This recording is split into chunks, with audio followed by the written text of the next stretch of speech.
Righty gang. Let's get the vibe set. All praise due to the King Selassie I.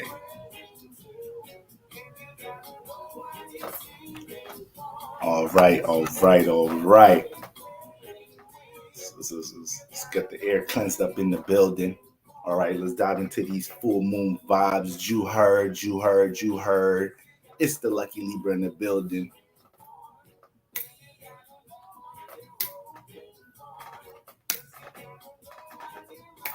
All praise to King Jaja. Listen, I've been tuned the fuck out with hip hop lately. I've been listening to everything but hip hop. The 90s and the 2000s, that was the golden era of hip hop, man. I don't know what we dealing with today. They done infiltrated the system, man. Anything us good old melanated folks come up with, you know they finna infiltrate the system. Hope everybody's having a great Mars day. All right. Let's get into these full moon vibes. All right, I'm gonna dive into full moon influences for all sun signs, for all ascendant signs. So you want to know what house you have Aquarius in. You want to know what house you have Leo in. You want to know what house you have Taurus in. Those are the major houses that I'm focusing on. Reading through these energies real quick. All right, we know the full moon energy is right around the corner, so I don't want to take too much of you guys' time. All right. Once again, I hope everybody's having a lovely start to the week. So some of y'all saw me on live yesterday with Cheryl's the Guru. Shout out to Cheryl's. So we broke down some of the influences that the collective may be receiving around this time. Y'all go check it out. It's on my IGTV. It's on YouTube. Okay. Deja Marie, I like your personality. You're really cool. I appreciate that. I appreciate the kind energy. What up, YouTube? What up, iJizzle? All right. De La Mari, then I even go through no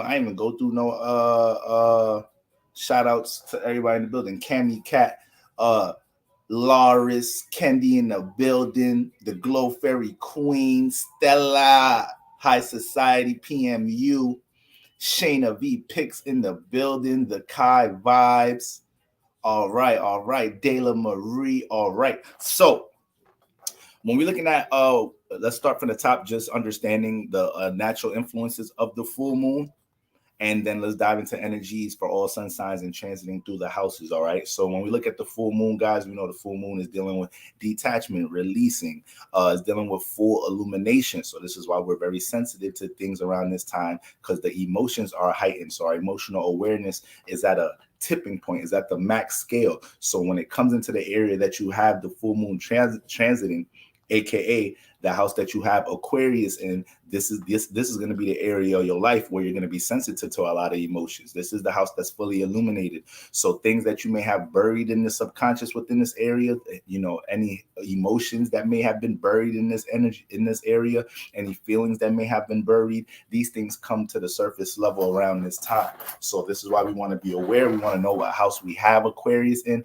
so it helps us understand how to navigate this energy. Okay, so off rip, that's what you want to do. You want to look at that Aquarius house and see what you may have been overindulging into, what you have been overly participating in, and what you may need to detach from, fall back from in some type of shape or form, so you can create, you know, more of a new foundation when we get to the new moon in Virgo. That's how the new and full moon cycles work. New moons, new aspirations, new cycles. Full moons, emotional reset. We see how things have manifested from what we have put energy into and what to detach from and release from in order to keep the train going. All right. So this is why, like I said, we want to take these periods very serious, because when it gets into new moon transits, we can run into a lot of situations where we may block some new opportunities because we didn't take care of the house that was fully illuminated during the full moon. Some of them issues may start to get in the way of new aspirations. So we always want to be conscious of these things. All right. Now, you know, around full moon times, we want to make sure that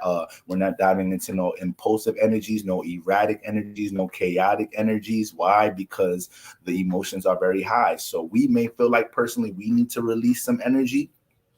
We may that argument, that you have with a coworker, with your boss, with your partner, with a family member during the full moon, it may come off as a release. It may come off as energies that you're getting, burdens you're getting up off of the subconscious. So this is why it's important to understand where you're harnessing energies at, because we don't want to release it in a negative way. We got Cheryl's in the building, y'all. Like I just said 2 minutes ago, y'all make sure y'all check out our live yesterday, breaking down these energies, hitting the collective. All right. That's my other side to the Libra connection.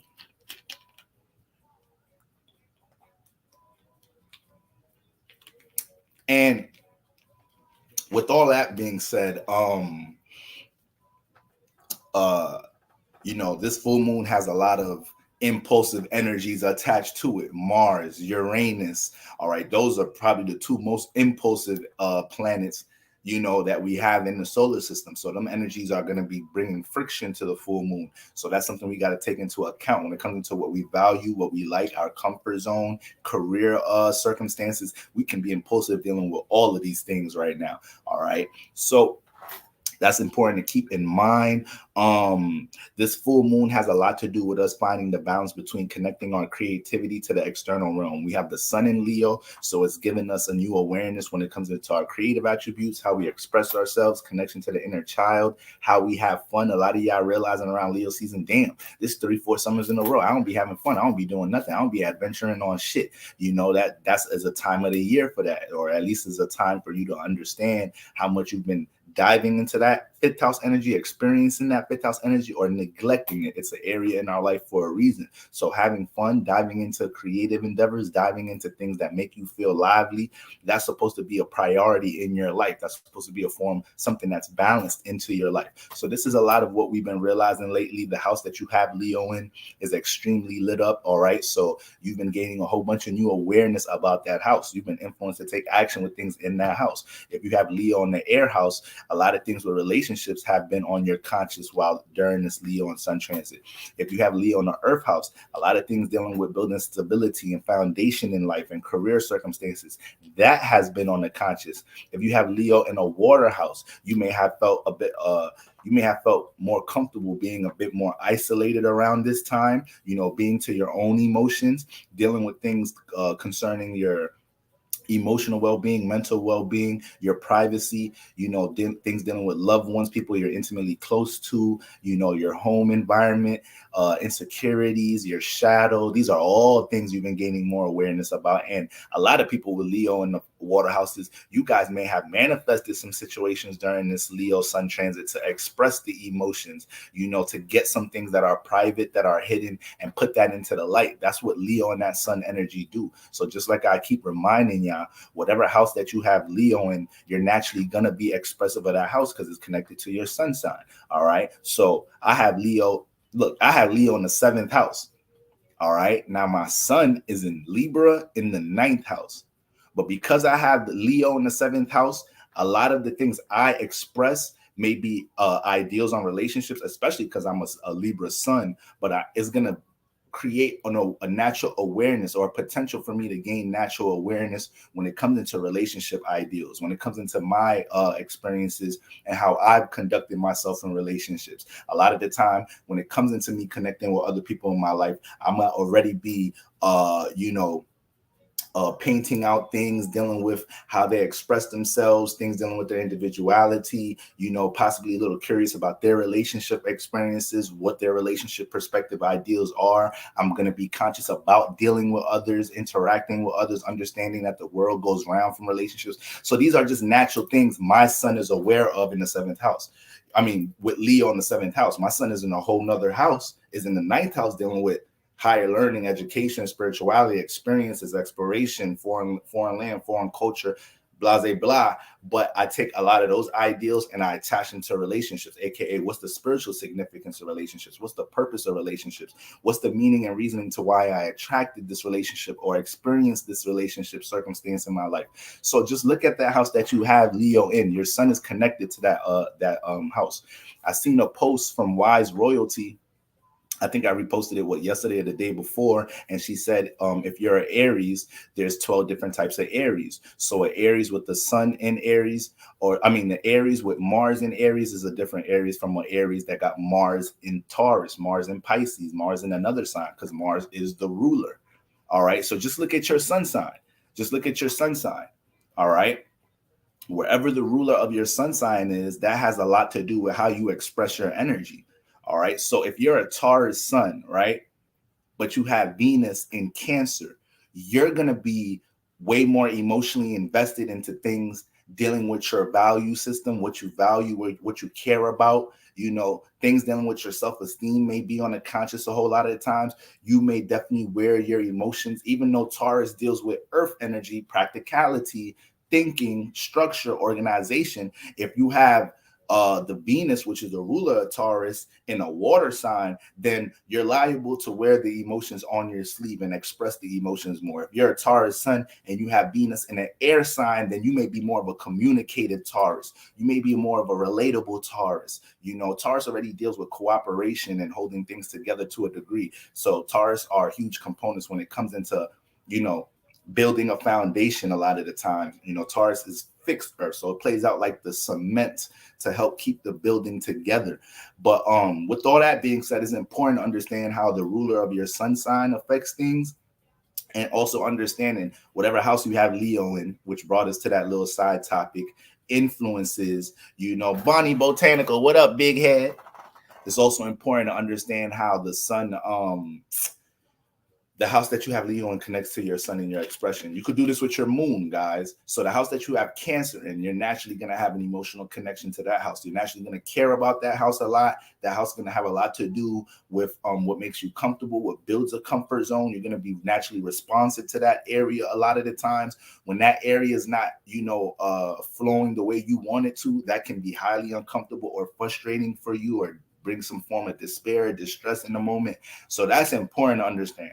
That's very important to understand, you know, and you could keep doing this throughout your chart, you know. So if you look at the houses that you have, the Venus influence signs, Libra, Taurus, and Pisces, you're going to deal with a potential for overindulgence in this house. You're going to value things in this house. You may like or love things in this house. A lot of your relationships may derive out of these houses, more so the house that you have Venus in itself, not just the sign.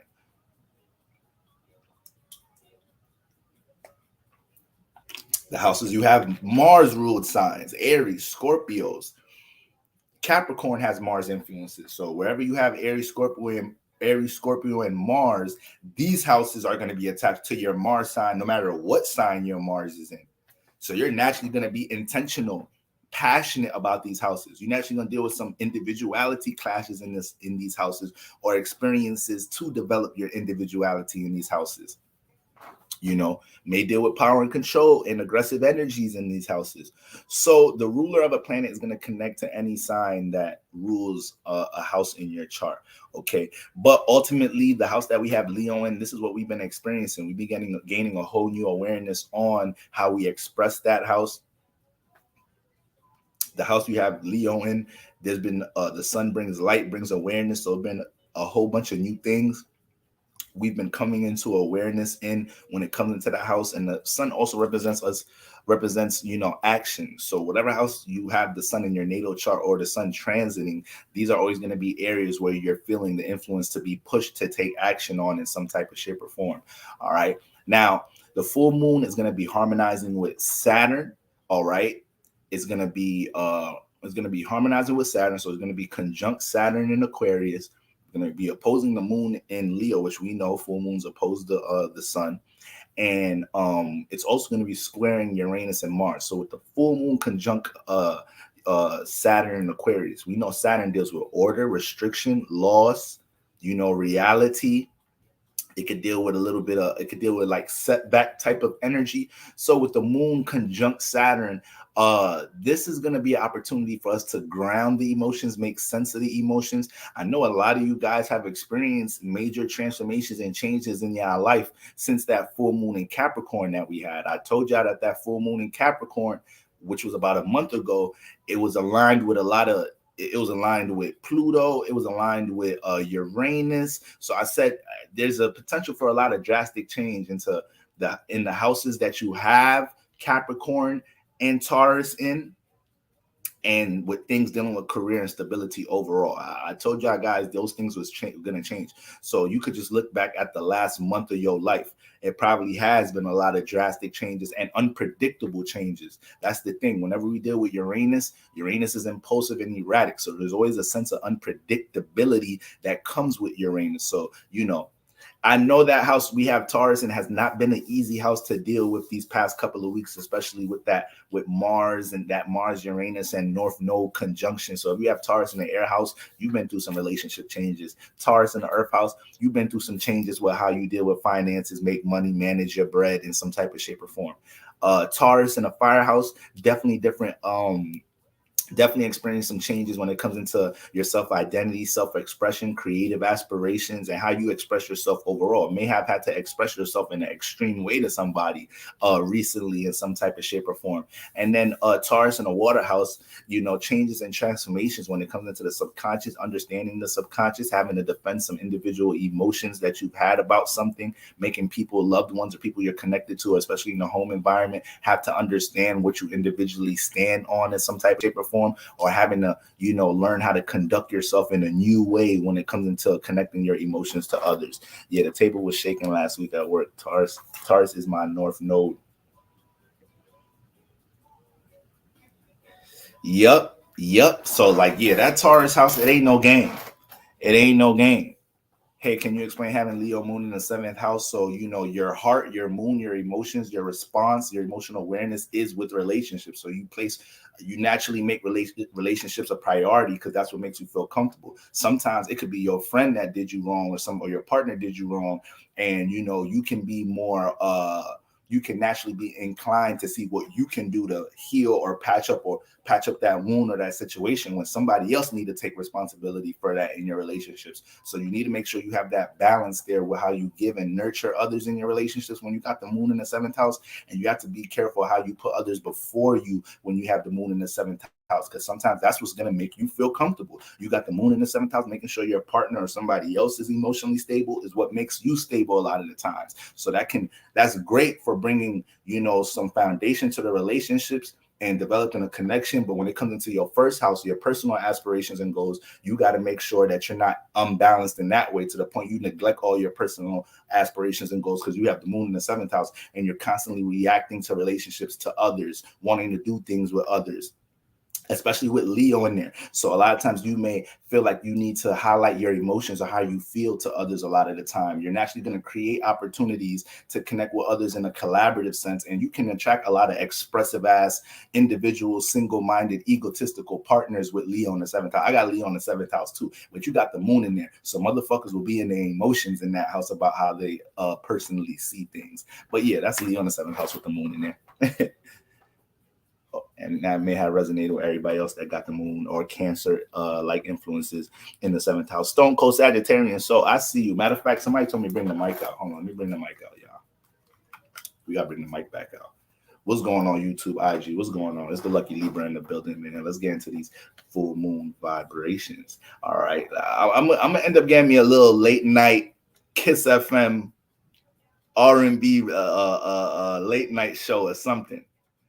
I could see myself. What's going on, ladies and gentlemen? It's about 2 p.m. over here on the eastern side of. It's about 1 a.m. over here in Virginia. I know you guys are laying down with your loved ones after a long week of work. We're gonna go ahead and throw on this Anita Baker. You guys just sit back, decompress, relax.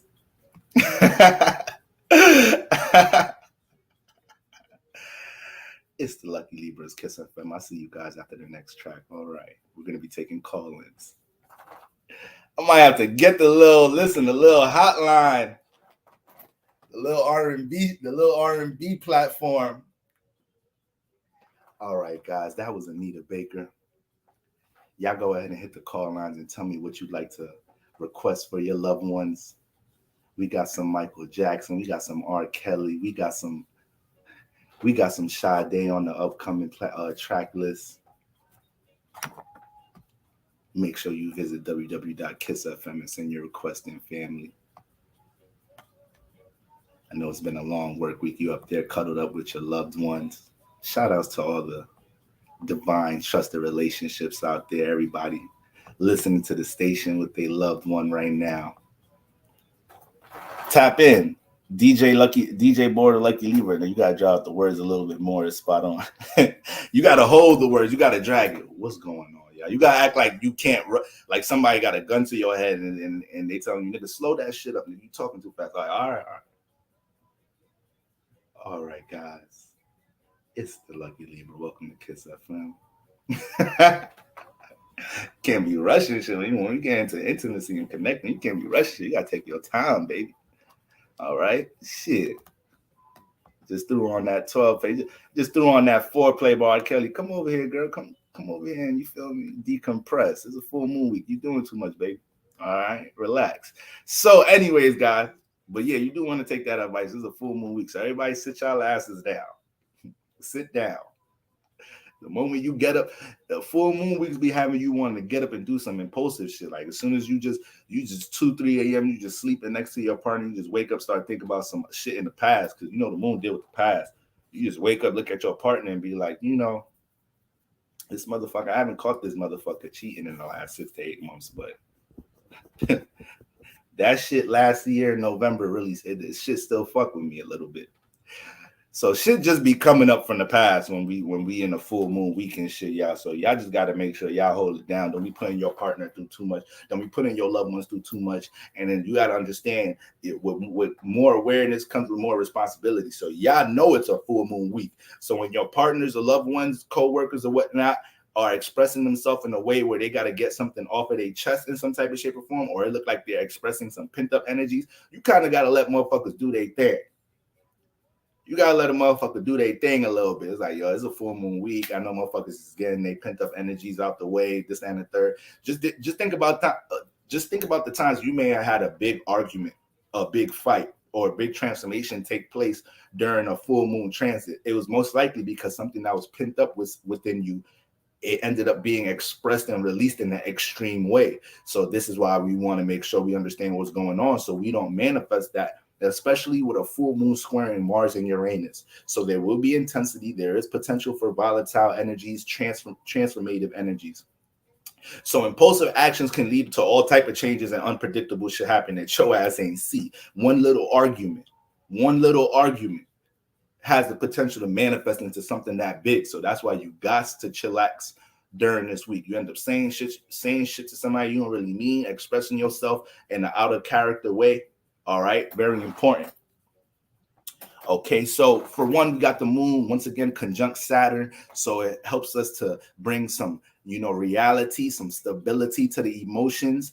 Right now, if you have any intense emotions towards any of your relationships, Aquarius relationships, more so business partnerships, groups that you may be a part of, this is a time to digest how you feel about that relationship instead of impulsively reacting to it. Saturn deals with time, it deals with structure, it deals with being in the present, it deals with order. So if the moon is by Saturn, anything that's intense with our emotions, this is the time to ground that shit. It's time to make sense of our emotions. Like I said, a lot of us been experiencing drastic changes and transformation in the past month. So a lot of us may have some intense emotions about things. I know my black ass experienced a lot of change and transformation in the last month. So this week has a real let's get settled, let's emotionally reset, let's mentally reset type of vibration. And that's what we want to embrace and align with. All right. So we can continue to have a fruitful Leo season transit. All right. Now, so that's the full moon in conjunct Saturn. The Aquarius house is going to be a house that in your chart that needs structure. It needs more order. It needs discipline around this time. And because this house is fully illuminated, you will realize what things around this time need more time. Saturn rules time. It may be something that you want to bring into fruition, create, or manifest in that house you have Aquarius in, but you're not realizing where to put the time into, how to work on things, what needs time. So this is why you got to be open to all the vibes, so you understand these things, you pick up on these things around this time. Now, the moon is going to be squaring Uranus and Mars in Taurus. All right. So that's big right there. Okay. Uranus and Mars, once again, they both deal with individuality. They both aggressive. They both can be chaotic. They both can be volatile. They both have huge influences on transformation. And they're in Taurus, that deals with our value system, stability, security, finances, monetary gains, what we like, our pleasures, our comfort zone, the external realm. So when it comes into what we value right now, we are in some defensive ass energies. When it comes into that relationship we value, when it comes into that creative endeavor we value, when it comes into something we feel like we have value with, whether it's something we can teach, something we can give, something we can service. Right now, we're all in our emotions about these things. We're all highly passionate about these things. We're all defensive about these things. Somebody could be giving us some constructive criticism right now when it comes into something that we value right now. And we can jump into some combative ass energies with this transit. Peace, will you be saving this live? Yes, ma'am. It will be going up on IGTV and up on YouTube. Shout out to everybody that's just coming in the building. This board, Lucky Libra. Welcome to Kiss FM right now. We're going over the full moon and Aquarius vibes. So the best thing to do right now is go ahead and grab your loved ones, get comfortable, go ahead and pull out that fruit bowl, feed your partner some pineapples, feed your partner some strawberries. All right. Fuck wrong with y'all. So when we look at them full moon energies, yes, a full moon, aka intense emotion, a fully illuminated motherfucking solar system, extreme vibes, high vibes, harmonizing with intense ass Mars and Uranus. Yes, this is why people will die this week. Niggas die every day, but that motherfucking death rate go up a little higher during full moon weeks, because the impulsiveness is gonna be high.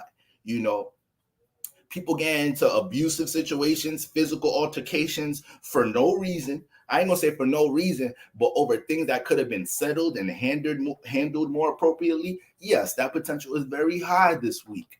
If you having friction with a motherfucker in your life, whether it's a loved one, your parents, somebody you live with, your partner, this is the week to be understanding. Even if you express yourself, communicate anything about how you feel and think about the situation, you don't want to be doing that in the extreme way. You want to express yourself in a transparent and honest, yet understanding, and be gradual with the conversation. We can't force our ideals on others right now, even though motherfuckers will, with this Mars and Uranus transit in Taurus, motherfuckers will force shit on us. People are forcing their values on us. People are forcing us to value certain things. People are having strong, aggressive critiques on what we value. We're dealing with power and control issues within career. We're fighting for things in career. So yeah, it's a little crazy right now. It's a little crazy with them Taurus energies right now. I ain't gonna lie to you. All right. So with the full moon squaring these energies, we got to be conscious of how we deal with them. Now, we know anything squaring a full moon is something that we have to learn how to react to and how to understand, right, guys? The full moon deals with understanding. I mean, the moon itself deals with understanding, nurturing. So with the full moon squaring Uranus and Mars and Taurus, I already told y'all with this Mars, Uranus, North Node conjunction in Taurus, it's going to bring a lot of energies where we have to fight for our individuality, or we're going to deal with more intense power and control issues within career. So you guys can just look at your past week and a half, past week and a half, and you may have felt this energy in the house that you have Taurus in, or dealing with things, building stability and whatnot. Mystically, Shelley says, so true, a lot of death and weird deaths out of anger.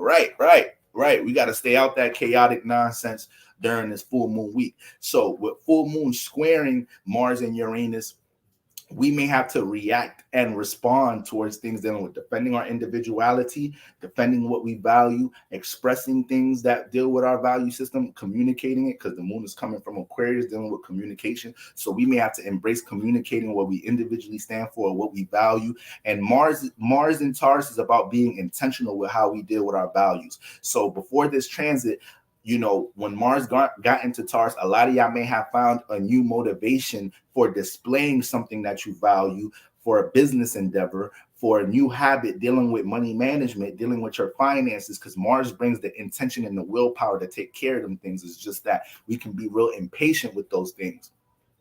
So with the full moon squaring it, this is going to show whatever house you have Taurus in. This is going to, highlight you being more intentional about valuing positive things in that house, because the house you have Taurus in, you're naturally going to develop a value system in that area. There's naturally going to be things that you value in the house that you have Taurus in. There's naturally going to be things that, you know, you're going to have a pursuit to build and structure in that area. All right.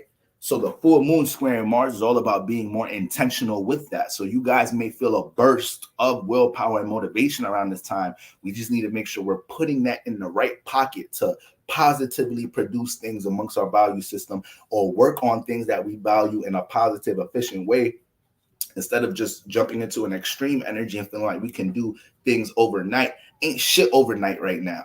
The full moon is transiting Aquarius, ruled by Saturn, and it's going to be conjunct Saturn. So we got to be stable dealing with the emotions. And then, you know, Taurus energy itself is a patient sign. It deals with taking its time. That's the problem Mars has in Taurus. It don't know how to take its time when it's passionate about making money, building things, stabilizing things with its creativity or its talents. You know, it's very passionate about these things. So somebody with a lot of Mars and Taurus motherfuckers are true hustlers. Like, they finna get paid. They finna get paid. You feel me? Now, they may look back on situations at times like, damn, I ain't have to do all that to make some money around that time. Or I have to cause all that change and transformation to get right and get my stability right or whatnot. Or I could have listened and been more understanding and more patient around that time when it came to building stability. So Mars be on go. So those are some of the cons they might deal with. But at the end of the day, Mars and Taurus, they're natural hustlers. Mars and Taurus, they're naturally going to be devoted towards what they value and stabilizing things. And when it comes to a person, place, or thing that they value, they can become very defensive about these things because they're very passionate about these things. All right. So right now we may be placing that in that situation to have to defend these things, or getting into power and control issues surrounding things that we value, that we like, that we love, career issues, how we make money, finances, etc. All right. You know, Mars deals with masculine energy. So not only is what we're also going to have Mars forming a perfect sextile with Neptune. So a lot of us will become more intentional with things dealing with spiritual development, become more intentional about how we grow and bring understanding to the house that we have Pisces in.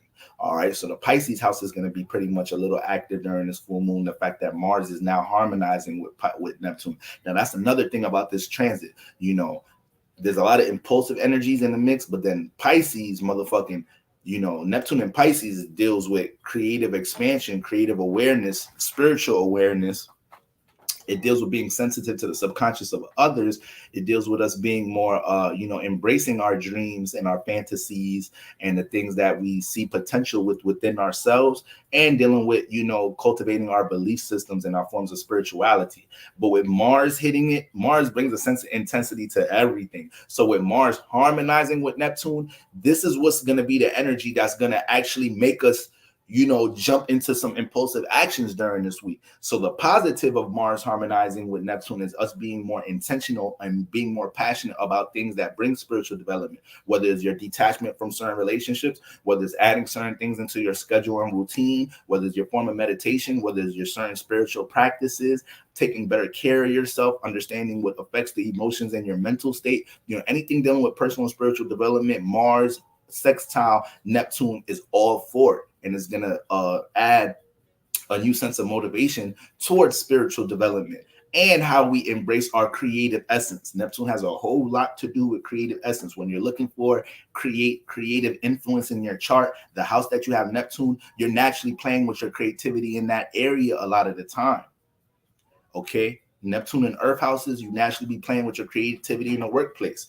You have creative ways of understanding how to make money or use your creativity or your spiritual awareness in order to build stability and heal and help others in some type of shape or form through career pursuits. You know, you may gravitate people wanting to connect with you more within your company, job, or in the workplace because you may have a harmonious way of dealing with others. You got Neptune in fire houses. A lot of the times when it comes into how you express yourself, creatively express yourself, it may always have something that others can relate to, especially when it comes into your art. All right. You're going to be more sensitive and understanding towards the expression of others a lot of the time with Neptune in this house. All right. And when you express yourself with Neptune in fire houses, there's going to be a sense of understanding that's picked up from others. That's what makes your forms of expression relatable. But Neptune in fire house is very creative, very motherfucking creative. All right. Especially Neptune in the fifth house. These are natural creatives, natural entertainers.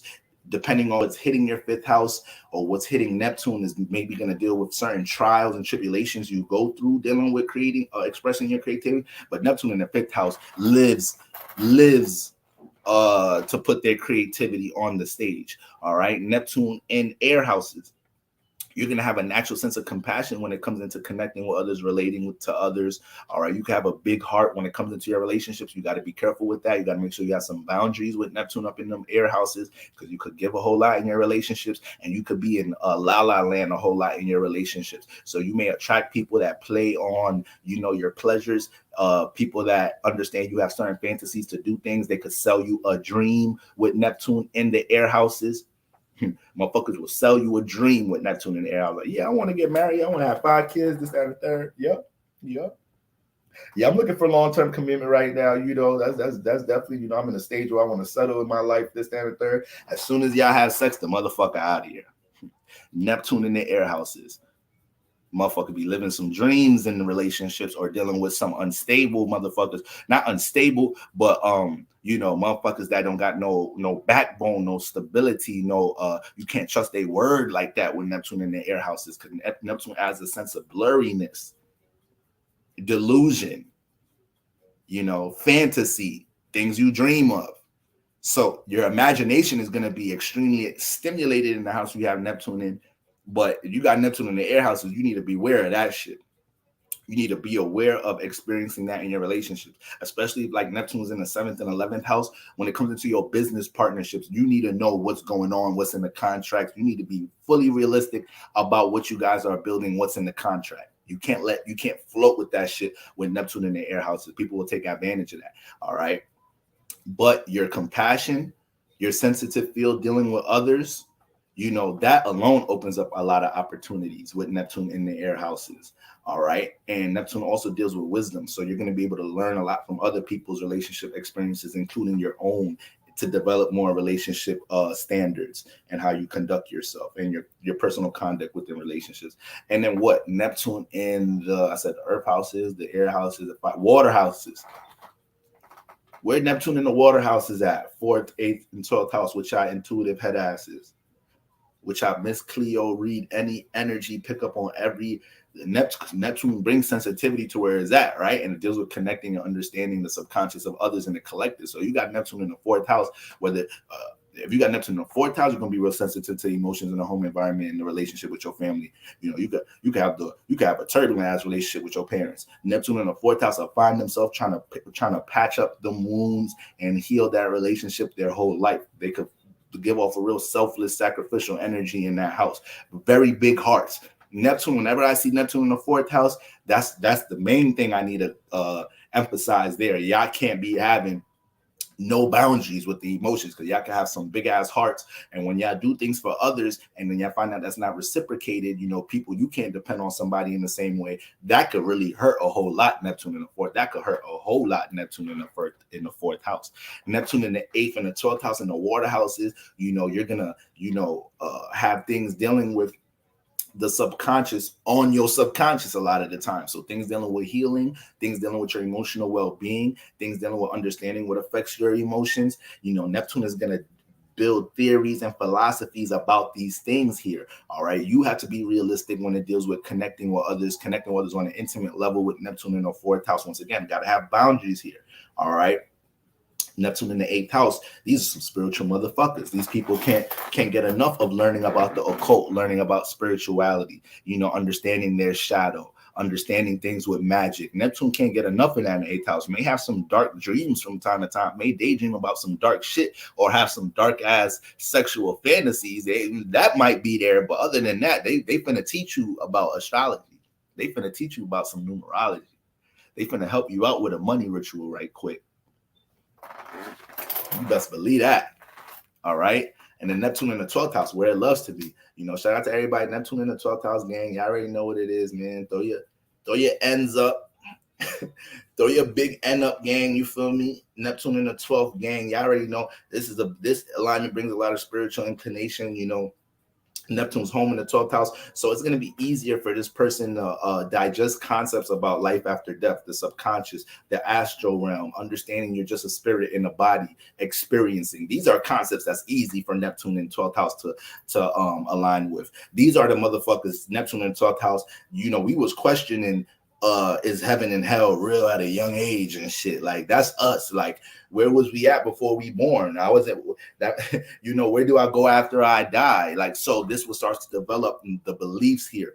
So Neptune in the 12th house, these are some of your natural teachers, natural creatives. A lot of times this placement can really throw you into la la land. Though. People with Neptune in the 12th house, they definitely live in the astral realm a lot of the time. They definitely don't be on Earth a lot of the times. And that may bring clashes with how they deal with reality. But for the most part, their creative and spiritual awareness is going to be heightened. They're going to be somewhat inclined. You know, you have that type of placement. It shows you brought that from the previous life. So just to run through Neptune influences, all right, Mars is going to be harmonizing with Neptune, okay? So when it comes to that Pisces house, certain fantasies, dreams, things that you've been daydreaming about that's been on the subconscious in that house, we will be more impulsive taking action on these things. You just daydreaming about whipping your partner's ass, going upside their head while they sleeping. Every other day, you just be daydreaming about that shit. You just wake up at 2, 3 a.m. and be like, I should really beat their ass for that shit that they said earlier. But you just be imagining that shit. Now we got Mars harmonizing with Pluto. You might just body slam a motherfucker this week.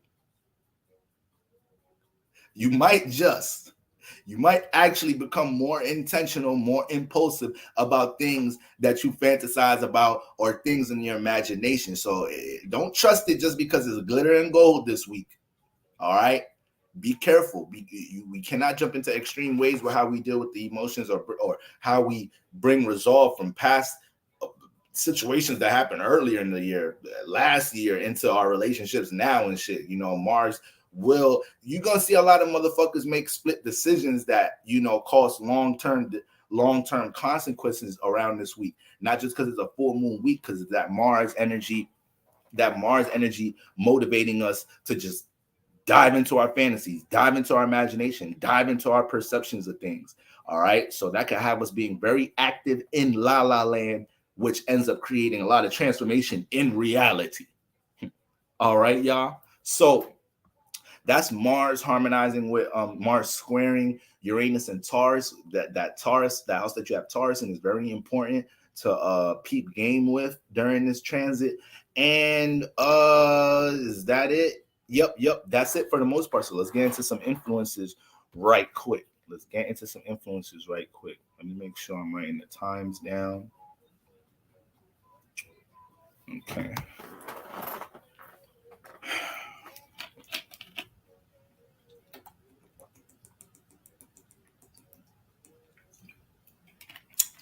Aries suns and risings. Where y'all at? We're going to start with Aries suns and risings. Okay, I ain't gonna take too long. I just want to emphasize the areas, the significant areas of y'all life. Yeah, you feel me? How to bring the mic out. You feel me? How to bring the mic up on them. Leo rules microphones. Shout out to all my Leos in the building. Shout out to all my Leo rises, all my Leo suns and moons and whatnot. You heard? You feel me? So somebody requested the mic. I had to bring it back out. You feel me? So that's what we doing. Shout out to everybody on YouTube. Shout out to everybody on Instagram. It's the Lucky Libra. Welcome to Kiss FM. All right. Hope you guys are enjoying a long work day with your loved one. Hope you guys are getting a chance to decompress and tap into some late night R&B vibes. So next on the request, we got some Sade, y'all. All right, y'all. So go ahead and grab some fruits. Go ahead and light that candle, dim the lights. Tell your loved one that you love them. Make them feel your appreciation, y'all. All right. It's Border Lucky Libra. I'm here after you guys after this, Anita. All right, guys, I'm going to take some requests after this Sade. All right, guys, Aries suns, Aries risings. I didn't even know some of y'all remember Kiss FM. I didn't even know some of y'all. I thought some of y'all was too young for that. You know, that Kiss FM station be throwing the motherfucking tunes on. You just wake up 2 a.m. because they only come on in late night. You feel me? I think Kiss FM is an actual station, but you know some of them, you know some stations they throw on the late night R&B vibes, Sunday night 2 a.m., 3 a.m. It be It be 2 a.m., 3 a.m. Your ass wake up. All you hear on the radio is where I wanna be.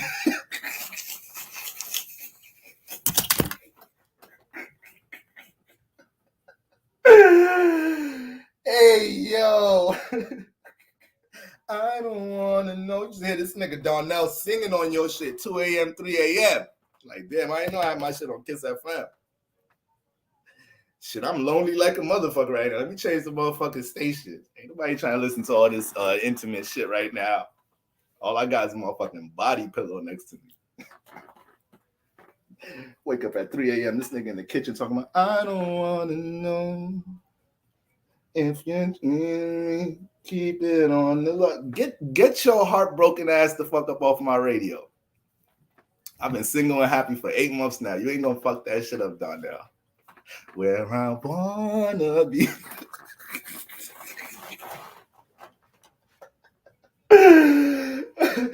Hey, yo, nah. That boy got some hits. I ain't gonna lie to you, though. That boy got some hits. Shiny ass head. Where I wanna be. Shout out to Donnell, man. Donnell Jones. Shout out to all the ladies in the building that remember them Kiss FM vibes, man. Stop playing. Stop playing. I knew y'all was finna finish the lyrics in the comments and whatnot. You feel me? But all right, y'all. All right, let me just, where my phone at? I got some notes for y'all, so I don't be up here just talking forever. Where the fuck my phone go? Oh, all right. I know Aries Sons is like, all right, nigga, we here. The fuck? How many times you go call us? Shit. This nigga take forever. Aries be having no patience. This nigga be taking forever to get to the video. You already 45 minutes into the video, nigga. That's why I don't fuck with Libras. Niggas don't never know what they want to order. Aries can't stand Libras. Sometimes I can't stand y'all asses too. Opposite sign head asses. All right. Now, Aries Sun. All right.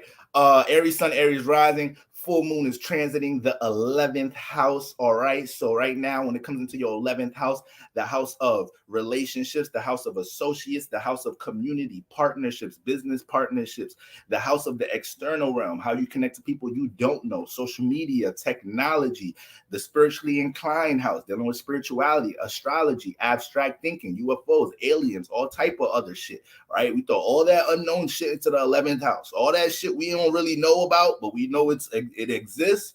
That's what Aquarius and heavy 11th house motherfuckers, that's their role in this solar system, helping us understand that shit, helping us understand what the extraterrestrial and astrology and what the aliens are. Shout out to Aquarius and suns and moons in the 11th house, right? But right now, with the full moon transit in this house, Aries Suns, Aries rising, this is the area that's fully illuminated. So there's going to be a lot of emotions to deal with when it comes into relationships, who you associate yourself with. So you've already been picking up. Listen, when you got full moons transit in the air houses, whenever you're picking up funny feelings about people you're around, that's that intuition right there. Sometimes you motherfuckers be in a toxic relationship, so you just be knowing when you about to get into some shit. You just walk in the house, pick up their vibe, you know you in a certain vibe, and in your heads, y'all ain't saying nothing, but you just know, like, listen, if she say something to me, you be in your head, like, if he say some shit to me tonight, and it's just a potential for a huge clash.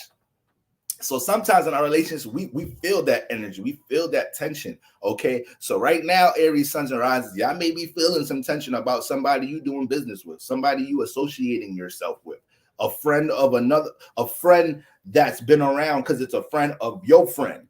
And right now, you're looking at your friend a little crazy. Like, I don't know why you bring me around these motherfuckers right now. You know you can't just be bringing the Aries Sun, Aries Rising anywhere.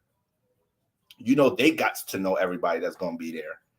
You know they're going to be aggressive as hell when they want to leave at 11 p.m. Party don't end till 2 a.m. But they're like, no, it's 11 p.m. I already told you I ain't staying no longer. We out. Got your partner aggressive and shit, pulling your arm like, let's go. The Uber downstairs. Fuck. So sometimes you can't be just bringing Aries Suns and Aries Rises anywhere. You got to give them the scoop. So when it comes into who you associate yourself with right now, Aries Sun, Aries rising, this is what you want to make sure you're responding to. And you don't want to be responding to anything dealing with relationships in an extreme way. You will transform a lot of situations dealing with your relationships right now. So a lot of new realizations about your social circle and how your individuality is accepted. Aries Suns, Aries Rising, y'all know y'all damn near, y'all the leader in the zodiac when it comes to, you know, taking initiative, being individual. Y'all the leader of that shit. You feel me? I forgot what I was watching the other day, and I think I was watching like some sitcom type of shit. Not sitcom, but like, you know, some funny video series on YouTube from this one comedy influencer, and he had some shit in the skit. He had some like stubborn ass motherfucker. He had like a stubborn parent or something, and it was hard to introduce his new girlfriend to his stubborn mom. And he was like, yo, my bad, she's an Aries. Like sometimes that's all you got to say to make sense of some shit. Like, yo, why your mom like that? Like, why it's just funny as hell how we could do that sometimes. Pick up some characteristics about somebody, and we ask our friend or somebody that know, like, why they act like that, and they could just be like, oh, you Aries. You Gemini. He Aquarius. Like that shit is funny as hell because sometimes all you got to say. So when you deal with a strong sense of individuality, Aries, right now you understanding where your individuality is accepted at. You know who you can relate your individuality with, who complements your individuality and your personal goals and aspirations. That's the huge emphasis right now during this full moon. All right. Now, the sun is in the 5th house right now. The sun is in the 5th house. So the balance between the sun and the moon for you Aries Suns and Aries risings is going to deal with how you balance taking your 5th house, your creative essence, and finding ways to help that. How you take your how you take your 5th house, your creative awareness, and how you balance that out into the external realm. These are going to be things on the subconscious. There's going to be certain things about yourself that you have awareness of, certain things that you're experienced with your creativity, because the sun is transiting the 5th house, so it's shining a light on things that you should be putting on the stage, things you should be expressing to others, things about your self-expression overall, things about the connection to your inner child. You may feel like you can find ways to connect these things to your 11th house, to make these things a part of your 11th house. So that's going to be a lot of the understanding that you're going to become developing around this time. So maybe strong influences of taking something you're creatively invested in, something that you could teach, something you have awareness in, or something you like to do to have fun and feel lively, and find ways to either connect that with others, do that with others, make that more priority with connecting to your 11th house, finding a community or others that resonate with these things. Okay. But definitely finding the balance between connecting your creative expression to the 11th house, you know. So if you guys are dealing with any sense of a new project you want to start, different things to tweak, dealing with building a brand or a business, you know, you want to be one with your intuition around this time, because you may be downloading a lot as to how you can play more of a role into society, or have your individuality or something you have awareness about be seen more or connected more to others. All right. And the 2nd house, the 2nd house is where Taurus is at. So when it comes into your value system, you know, what you value within yourself, your talents, your creative attributes, what you feel like you have to service or offer to the world, your self-esteem, finances, and how you make money, monetary gains. All of these things have huge potential to change around this time. All right. This energy is influencing you to be more intentional about how you deal with your value system. Okay, so if there's something that you value within yourself, this full moon is pulling on Mars and Uranus in this house to stand on that in an individual way and embrace, you know, setting intention as to how you're going to take action into either displaying your creativity, your talents, your worth, your services to the world in some type of shape or form. All right. You may be in positions where you have to fight for your individuality. So whether it's a person, place, or thing that you value, especially, you know, the 2nd house can kind of tie into like family traditions and whatnot. So these may be some things that deal with some have potential for individuality clash, or, you know, bring some situations where things could be a little unpredictable or reckless dealing with, you know, family and whatnot. So that's why around this time, if you are Aries Sun, Aries rising, you definitely got to be on point with, you know, money management or how you invest your bread right now. You know, you could spend a lot of bread chaotically, not really realize it. You can have very poor spending habits right now, not really realize it. You know, your money management needs some work. All right. Credit card balance looking a little crazy now. All right. So you got to chill on them Sephora apps. All right. Ladies, y'all be going crazy on the makeup apps, on the makeup sites. Gotta relax a little bit. That bread gonna be able to be utilized for something else that you possibly value or you want to invest in. So if it ain't a need right now, be careful with that. But definitely this energy can bring some transformation within the career space. So Aries Suns, Aries Risings, there may be some things you need to let go right now when it comes into the career space. There's definitely some transformations and changes taking place as to how you can provide stability and make money for yourself. It might not even be the career that you work at. You may be good with that, but it may be new influences to, take initiative. Once again, Mars, right? Initiative when it comes into establishing a side business that could grow into something that, could retire you early, or something that could provide some stability and security on the side. When Mars gets in the second house, it's like it's passionate about how it's making money. It's passionate and it becomes devoted towards how it's building stability and security. So things that don't make you feel secure or stable, whether it's a person, place, or thing, or overall your finances, these are things to get in order around this time and bring some more structure. Full moon in Aquarius conjunct Saturn hitting your second house. All right. So this is a time for you to also understand how your outside relationships may make your values a little unstable and unorganized. You may be right now, Aries Sun, Aries Rising, you may be associating yourself with a person right now that's taking you away from having positive values, or they may have a huge transformative influence on your value system. You got to pick up on that and make sure you handle that the way you got to handle that. All right.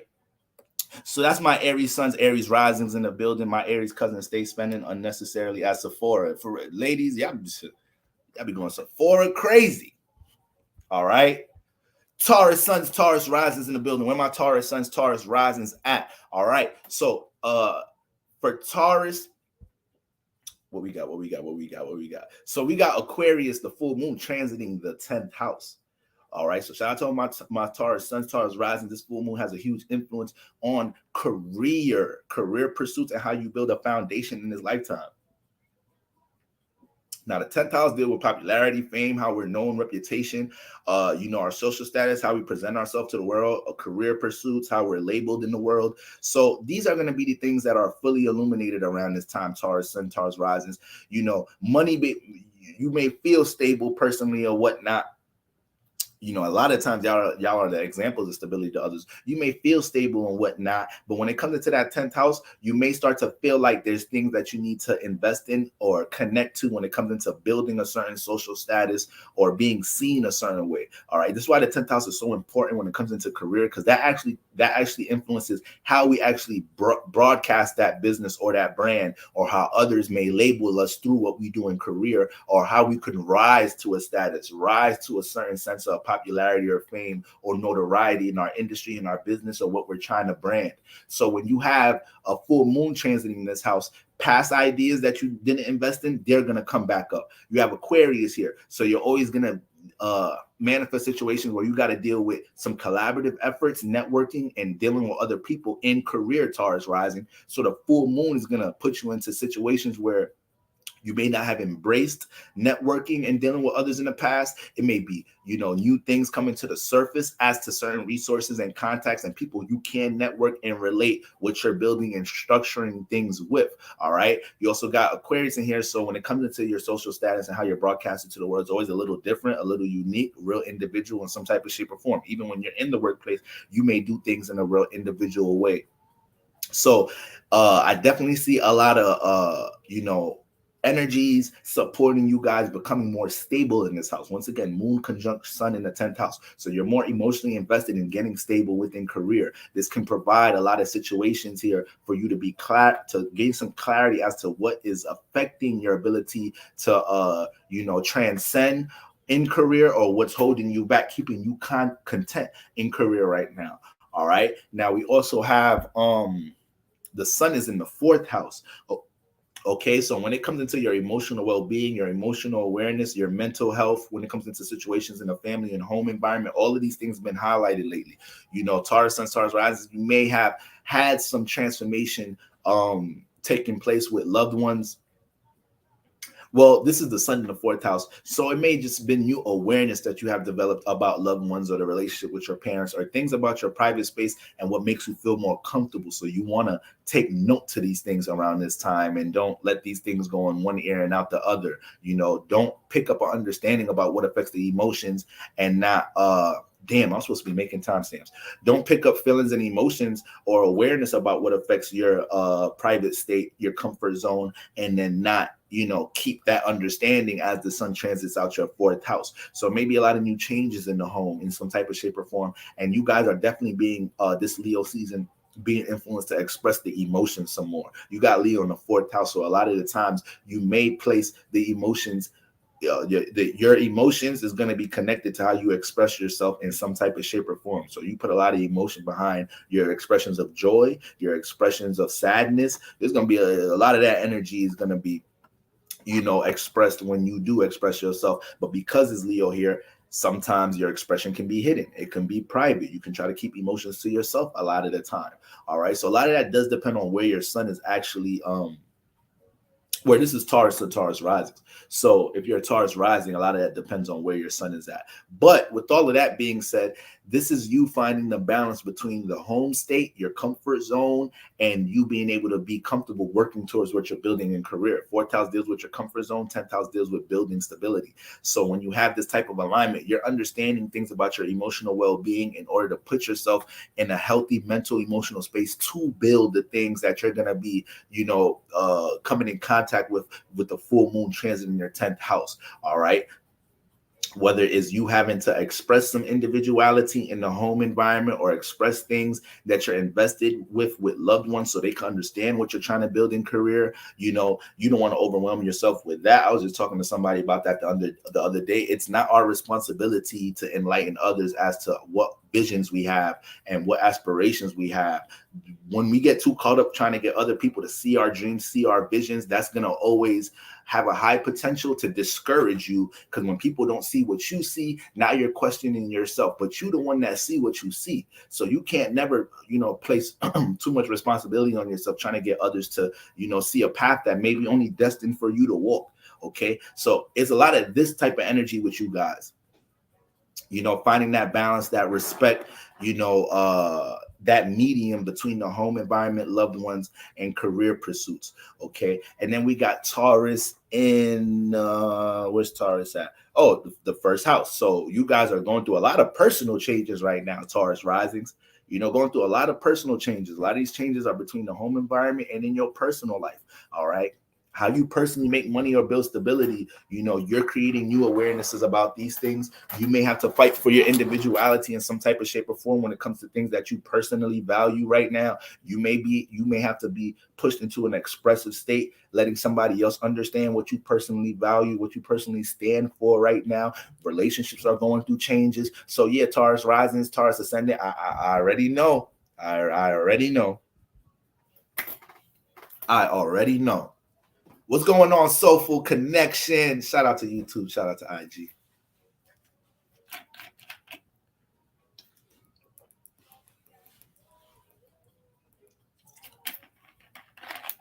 Nah, I don't have Zelle, just Cash App and PayPal. But Taurus Sun, Taurus Risings. Yeah, man. A lot of new realizations about things in your personal life, how to personally express yourself, your personal aspirations, but definitely a lot of power control issues coming here. Mars is in the first house, so it brings a strong sense of determination and willpower towards personal issues. So this may have been a time, Taurus Risings, that you were able to block off. You guys give a lot too. You guys were able to block off people that's draining you, attached to you, in order to somebody said, boy, grow up and get that Zell. My bad, yeah. My bad. I got to get that. But my mind, what's going on, my mind? So with Mars transit in the first house, this is why a lot of you guys may have found the courage and the strength to actually put your priorities, to put your personal aspirations first. A lot of y'all done detached from relationships, Taurus Suns and Risings recently, because they felt like, Mars is in my first house. So I have to make sure, I'm more passionate, intentional, or motivated about my own personal shit and not just making sure everybody around me stable. Taurus Suns, Taurus Risings, sometimes you could overly care about everybody around you being stable and it could become draining. So, Mars is definitely bringing that type of energy into the first house, but it just comes with a lot of personal life changes a lot of times. So when Taurus rises, when you're dealing with these personal life changes, it's important to understand what's expired so you can let go of that shit. We know you don't like to change a lot. You don't like to transform a lot. You like to deal with your stableness, all right? But there may be some things in your personal life that's changing, especially how you personally express yourself. You may have to realize in your relationships or your friends or your loved ones, you got to start personally expressing yourself in a different way so they start understanding and respecting your individuality. All right. Let me count also Uranus in the 12th. I got a whole stellium there plus chart. Shout out to entrepreneurificator. Okay. All right, I had to slow it down. I had to catch some syllables real quick. A brother get a little dyslexic when he get on live. You feel me? But yeah, them 12th house influences, man, they ain't no joke, man. Motherfuckers don't be knowing what's on our subconscious, what's on our imagination, what our fantasies is, what our belief system is with Neptune in there. I assume you got Uranus in there too. But so that's what I got going on for my Taurus suns, Taurus risings. Just make sure that you're not holding on to things in your personal life right now, Taurus sun. It may be something, Taurus sun, Taurus rising, it may be something that you've been invested in building for a long time. You got to kind of let go of it, or you got to embrace taking it to a new level, experiencing something new with it, with a valued person, place, or thing. Do not fight holding on to that shit. Thank you for the donation, Maria. Appreciate you from the bottom of my heart. All right. So that's what we got going on for my Taurus sun, Taurus risings. Gemini suns, Gemini rises. Where my Gem suns, Gemini rises? Where my air sign cousins at? Where my air sign cousins at in the building? Where my intelligent can't stay still head asses at? Where my charismatic and sneaky head asses at? Where y'all at, my Gemini suns and risings? Okay, so we got the full moon transiting the 9th house. So we know the 9th house dealing with education, belief systems, experiences, traveling, exploration, philosophy, theories, spirituality, religion. We're dealing with all that good spiritual stuff in the 9th house.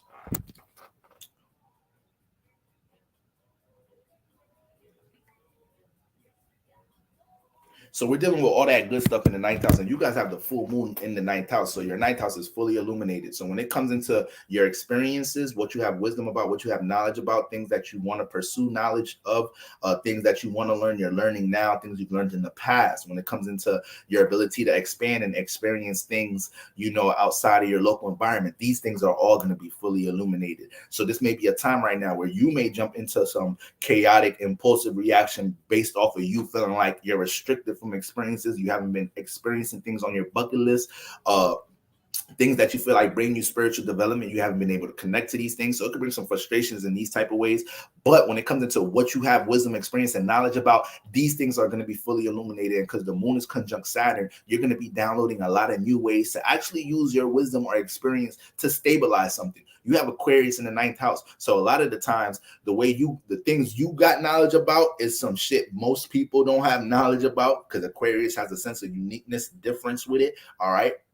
You deal with a lot of relationship experience with Aquarius and 9th house, especially when it comes into business partnerships or who you associate yourself with, who you are a part of the same groupings with. All right, you could feel real whole being a part of spiritual communities with Aquarius in the 9th house. So when it comes into all these understandings and experience that you may have developed when it comes into relationships, or when it comes into, how to build stability with others, when it comes into understanding the reality of your relationships, these are all things that you may feel like you can use around this time. It may be a certain resource or contact you realize you can use around this time with the full moon transiting the 9th house and lighting that up. But definitely is going to bring a lot of things that you already have knowledge and wisdom about to the surface. So you're going to be seeing how you either apply or don't apply knowledge that you do have, experience with something that you do have.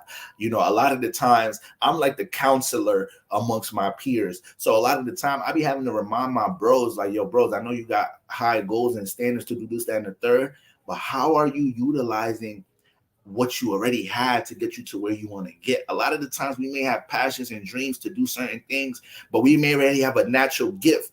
Now, the reason why we don't always appreciate or realize we have a gift is because we brought it from the past life. So it's not new. It's something that we've been good at. It's something that we developed in the past life. But when you bring it into a new experience, you be fronting on it. We be underestimating our gifts. We be forgetting that we're good at these things. We be feeling like these are things everybody is good at. So this is why you may have a friend, your family member that's very talented at something, but you feel like you always got to motivate them. You always got to get them to understand how good and talented they are with something. This is why us personally, we go through our different self-esteem, jumps and highs and lows when it comes into things that we're told we're good at, we're told we're creative at or talented at, because that's just how it is. It's almost like deja vu. You're remembering the fact that this is something you're experienced with or you've been good at from the past life. All right. So when we look at them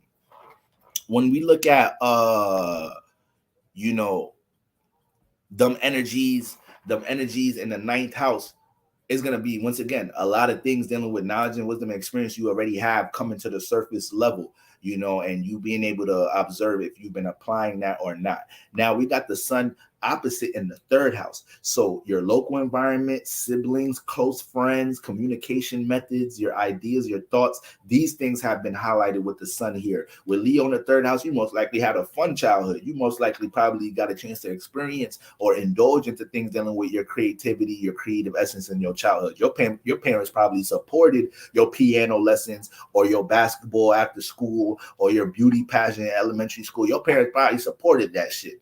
With love Charles, you already know what it is.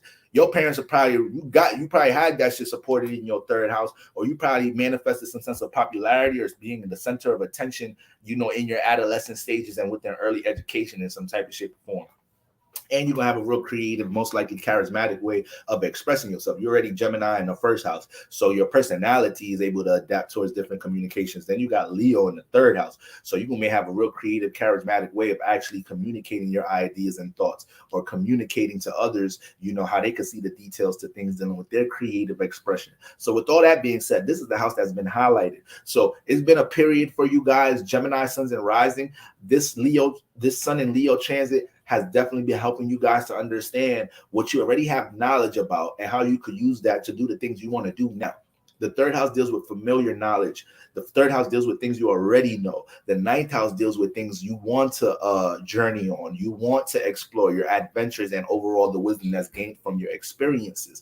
So with the full moon illuminating the ninth house, the emotions are going to be directed towards your experiences and trying to find some meaning about them. All right. With the sun in the third house. All right. This is going to show how your ability to utilize what you already know, knowledge you already have, things you already experienced within relationships or in your adolescent stages, how you can support that to help bring some expansion to the ninth house, to help you explore new things. All right. How you can possibly communicate and relate your knowledge to others, to teach into some type of shape or form. And that's another thing with the full moon in the ninth house. It may be new realizations and downloads about things you can actually teach others, help others with.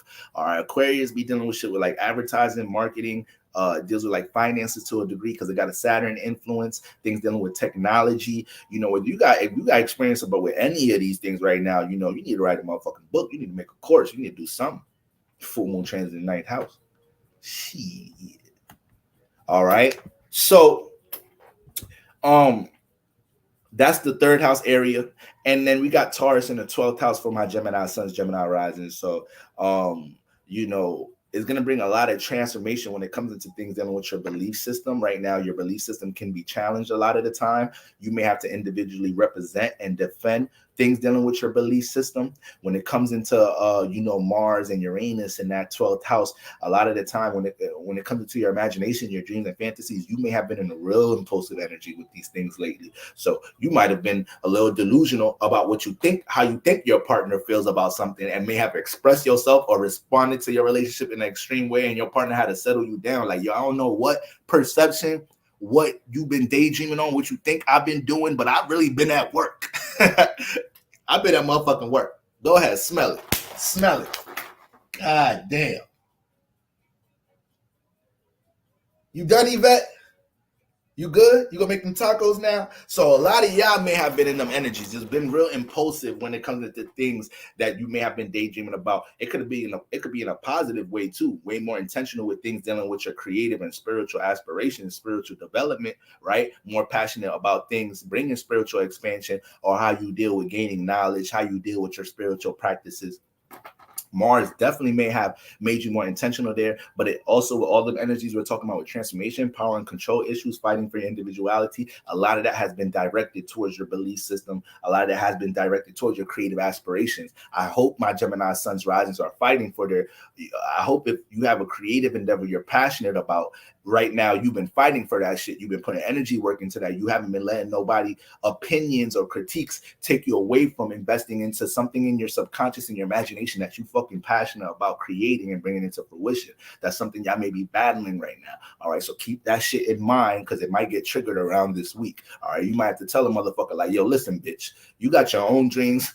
I got my own fucking dreams. All right, whatever the fuck you do with your dreams is what you do. Okay, if I got a dream that I feel like we can exist on Neptune and I'm gonna be the first motherfucking astronaut / scientist or whatever the fuck to figure that shit out, then that's my motherfucking dream. Don't be telling me I'm delusional. So live in your delusion right now, Gemini Suns, Gemini Rising, all right? Live in your delusion right now. Okay, this is what you're supposed to be intentional about around this time. This is what you're supposed to be fighting for around this time. So if it's your parents, it's your family members, it's your roommate, is a loved one, and they bring in some friction, because where's the full moon? The full moon is in the 9th house. So yeah, your education, your belief system, all of this could be challenged right now during a full moon. Now you intensely, extremely react and cause transformation in one of your relationships. We ain't trying to do all of that. Now somebody's stepping over the line, crossing boundaries when it comes into your belief systems and whatnot. Then you feel me, you got to do what it does, and your spiritual family is gonna look out for you and be like, that's my boy, that's my girl. Don't let nobody play your spirituality and your individuality like that. We're gonna make sure you good. You feel me? Like, you got to know universe gonna hold you down. You feel me? Like, if somebody did something to your family member and you end up whipping that person ass and you going to jail, you gotta be good. You gotta be good with your spiritual family. Like, look, I murdered this motherfucker because they did this to this, down the third. Y'all know what I did was just to help a brother out. You feel me? You ain't gonna end up serving that whole 25.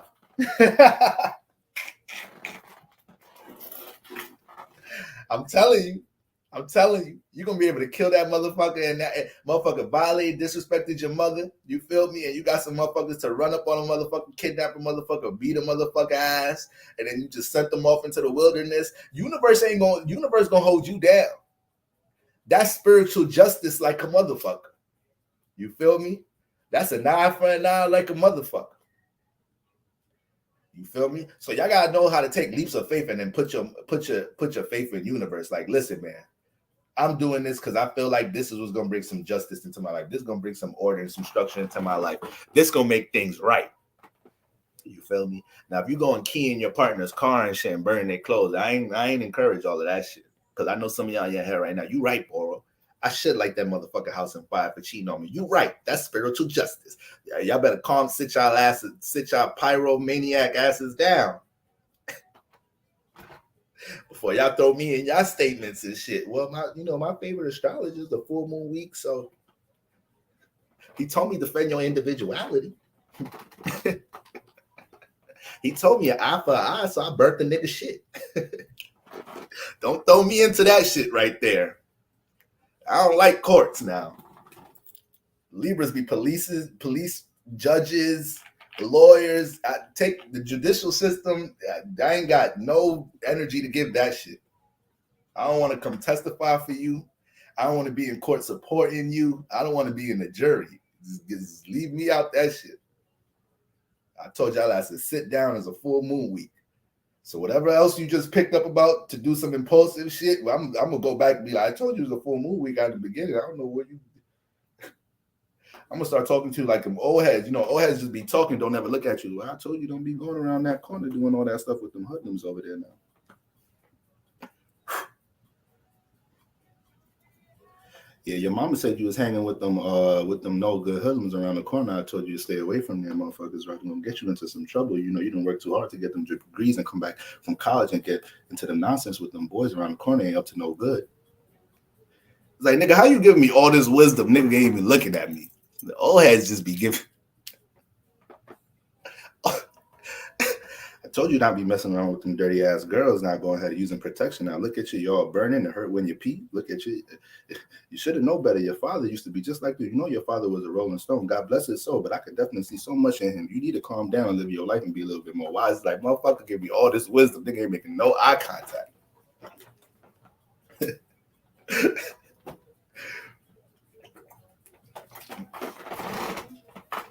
Appreciate that, Aisha. Please hit the like button so we could circulate the spirituality. Where my cat for my water go? All right, so we could circulate these gems.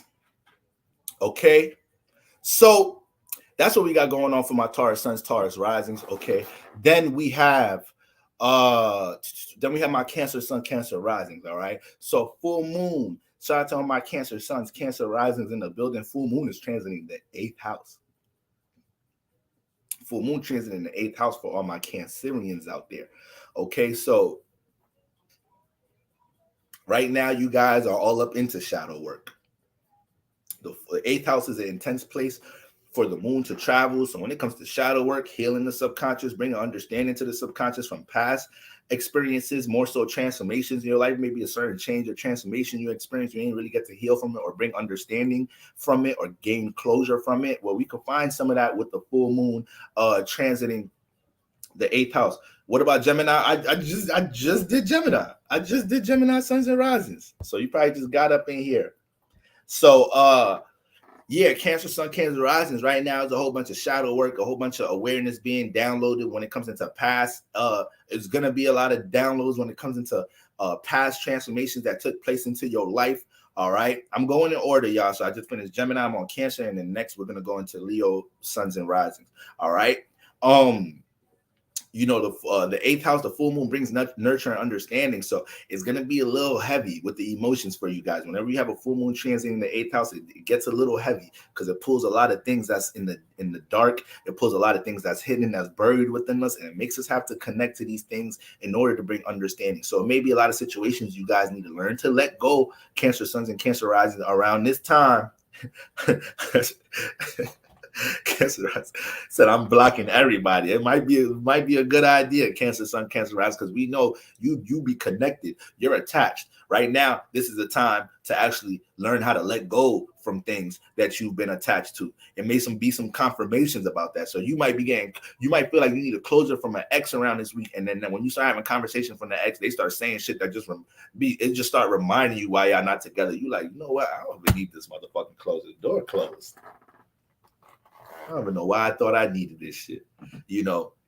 So stupid shit like that with the full moon, you know, transit in the 8th house right now, you know, bringing a lot of resolve to the subconscious. You know, the 8th house also deals with what's hidden, what's in the dark, secrets. It deals with, you know, your passions, your goals. It deals with transformation, regeneration, rebirths. It deals with your desires. So right now, full moon transit in the 8th house, Cancer Sun, Cancer Risings. This house is fully illuminated. So you about to realize right now if you have control over your desires or they have control over you. Let me say that again. Cancer Sun, Cancer Risings. This week, you will be realizing, all right, do you have control over your desires or do they have control over you? Now, your desires could be anything. I know the 8th house deals with sex, but your, you know, your desires there. My other phone about to die.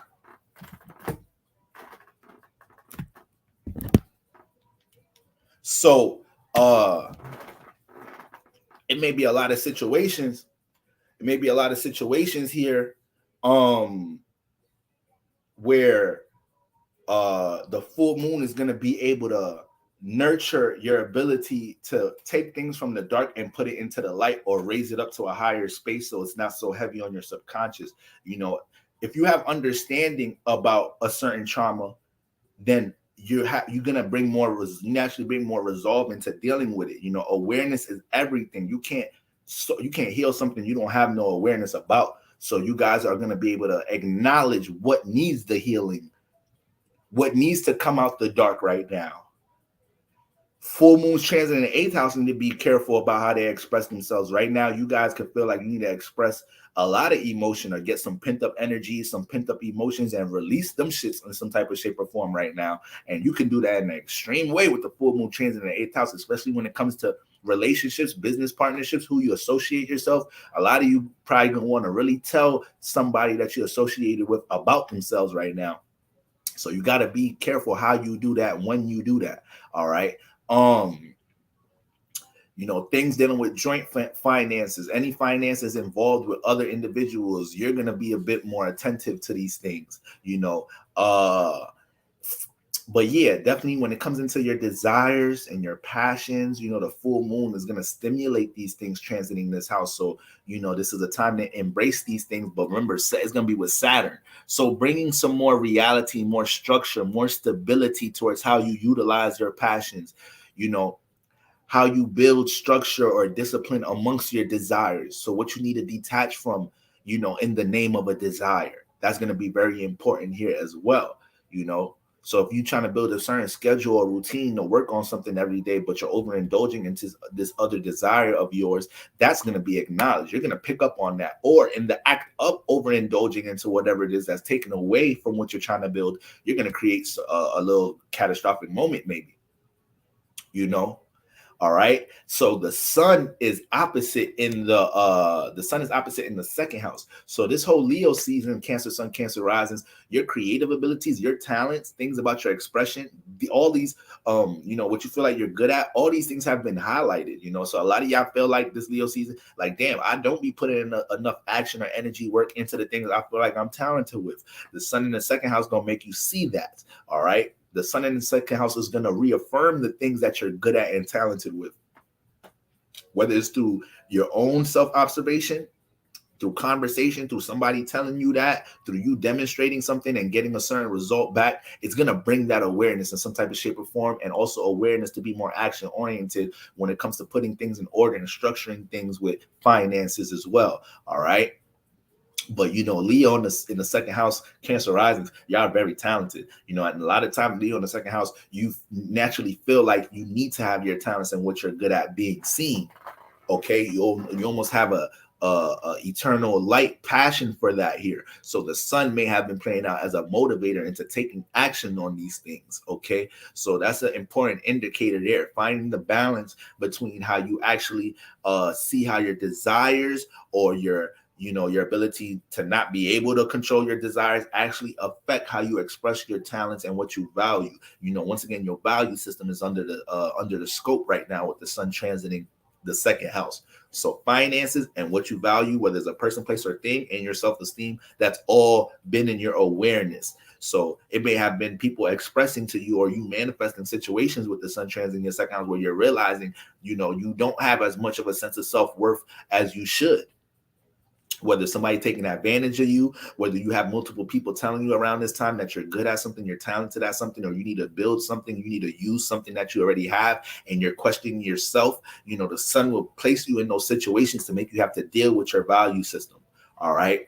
So that's important. And then when we look at Taurus is in our 11th house. All right. So when it comes to my Taurus suns and risings, there's going to be some transformation going on with who you associate yourself, groups you may be a part of, a lot of unpredictable energies with who you associate yourself with. So you don't want to be around just anybody this week or post full moon energies. Make sure you protect your space when it comes to, don't feel pressured to do things you don't want to do with others around this time. All right. A lot of unpredictable energies and possible forceful energies coming from associations or groups that you may be a part of. This is also a time where these energies in Taurus, Mars, Uranus, and in Taurus in 11th house, these energies are pushing you out to be more active in the external realm. So whether it's with something that you're creatively invested in, something you have awareness in, something you could heal, something you could help, something you could service, how can you bring that into the 11th house and connect it to people you don't know?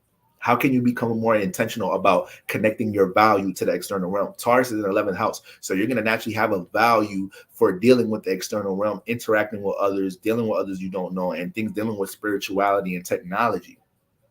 So if you have Mars and Uranus translating this house in Taurus, when it comes into actually connecting your value, what you're good at, what you can use to help others or help the world into the external realm through technology, through, you know, a pop-up shop, through these new events you go to and you sell your products, through using social media in some type of shape or form, those are the influences right now, the changes taking place, or some of the things you may be feeling pressure or motivation to do around this time. Okay, so that's very important. Okay.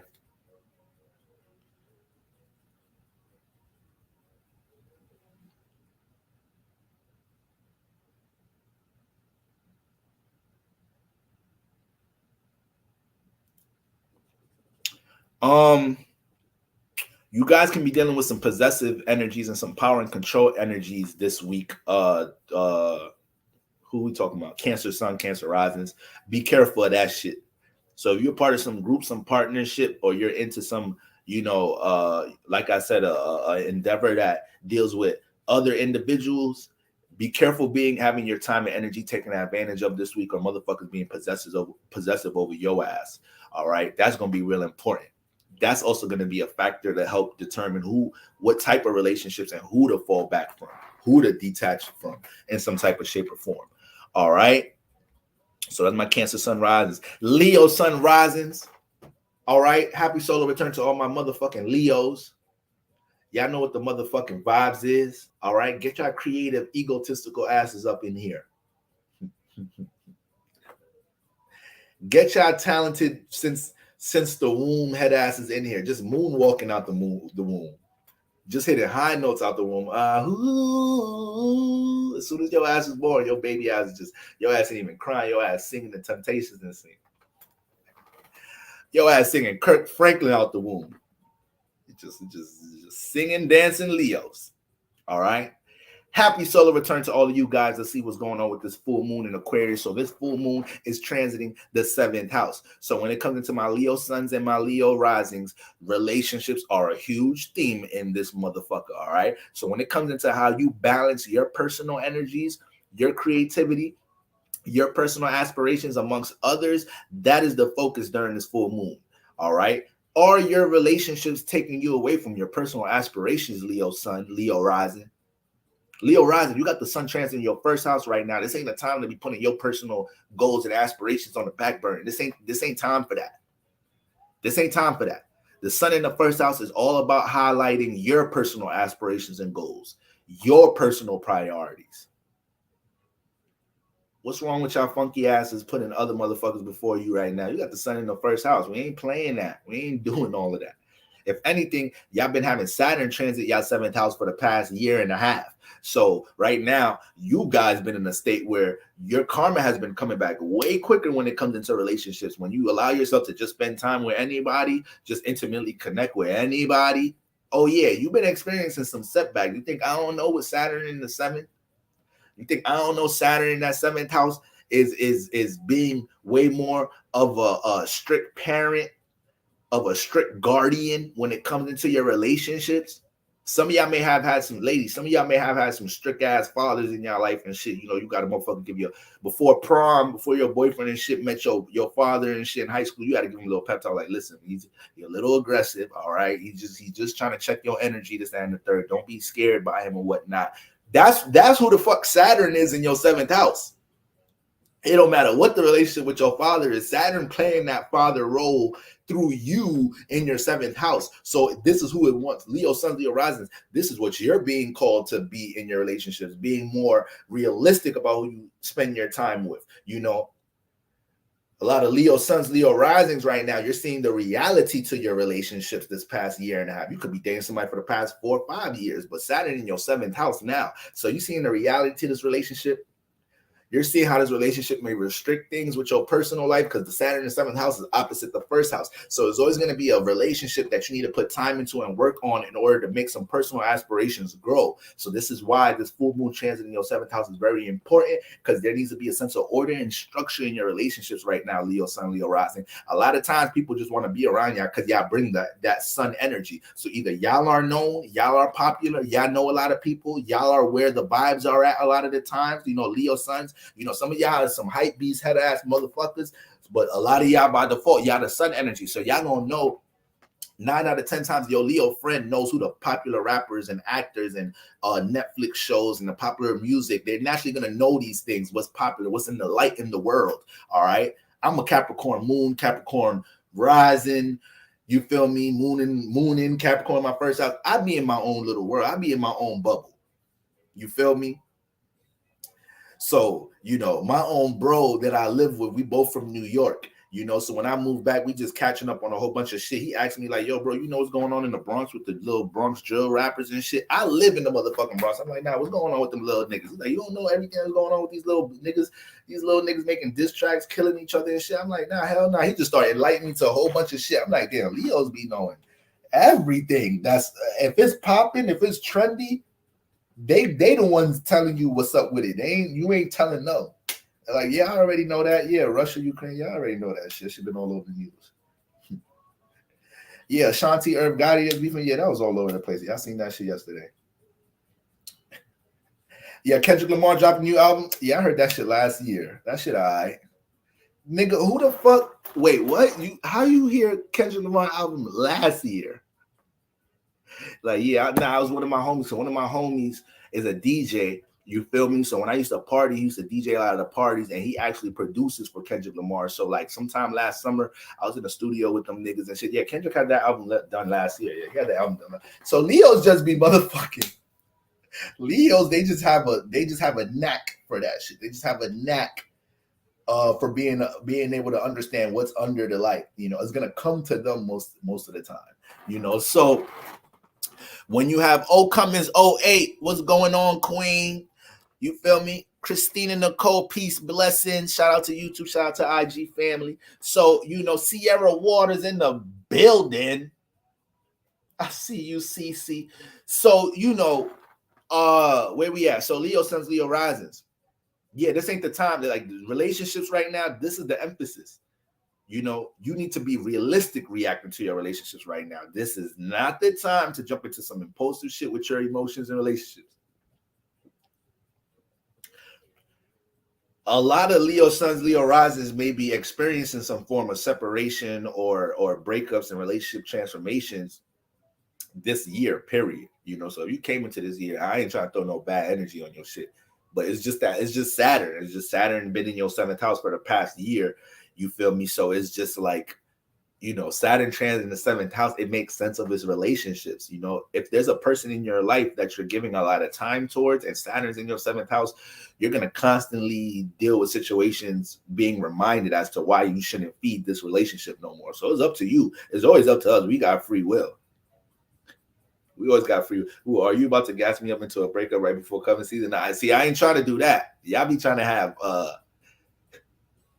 ladies, y'all be trying to jump into motherfucking what they call that shit? Single girl summer, city girl summer, whatever. Y'all be trying to jump into that shit. I thought it was the summertime. Y'all be trying to jump into that shit every season. It's summertime. I'm gonna be single. All right, then there's something. We going to the fall. Fuck it. I'm gonna stay single. It's wintertime. Fuck it. We still single. It's springtime. Fuck it. We single up in this bitch. So I ain't trying to break no homes up. But what I am saying is that with Saturn transiting your 7th house, and if you're in a relationship, you're a Leo Sun, Leo Rising, the reality of your relationship is coming to the surface level. So y'all done made vows, got married, and all that shit, but there was certain important components y'all never went over, and now they're coming to the surface in your relationship. Hot girl summer, that's what you call this shit, hot girl summer. You feel me? So yes, there's a Leo Sun, Leo Rising. You may be having some hot girl summer. We got a little month left. We got a little bit of summertime left. So, you know, don't jump into no impulsive energies trying to experience that little bit of summer, fall time come around, cupping season come around. We about to have Mercury and Libra season around the corner. You like, damn. I fucked up 4 years for 1 month.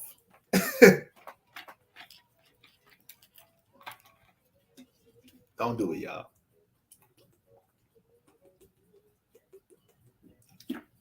All right. So it may be friends. It may be your partner. You got to be more realistic with. You got to detach from who you associate yourself, Leo Sun, Leo Rising. You got to attach from. Right now, y'all are finding the balance between your personal life and your relationship life. How does your relationships affect your personal aspirations and goals? Who you can relate your creativity with? Who is a supporter? Who's encouraging of your personal aspirations? Because you got Aquarius in the 7th house. So a lot of the times as a Leo Sun, Leo Rising, when you go into the external realm, even though you got the power of the sun, you got Aquarius in the 7th house. So sometimes people don't be reflecting your life. People don't be reflecting your creativity. You know, people don't be reflecting how you feel. And you need to learn how to deal with that. Like, damn, the 7th house teaches Leo Suns, Leo Rising, like, damn, it's not just about how I see things. It's not just about my vision. People have their realistic ways of dealing with things in the external realm. I can't always force my creative way or my vision or my insight on others or how I personally feel on others. Because we know Leo in the 1st house is going to feel strong about their personal outlook on things. It's going to feel strong here. It could be a little stubborn. All right.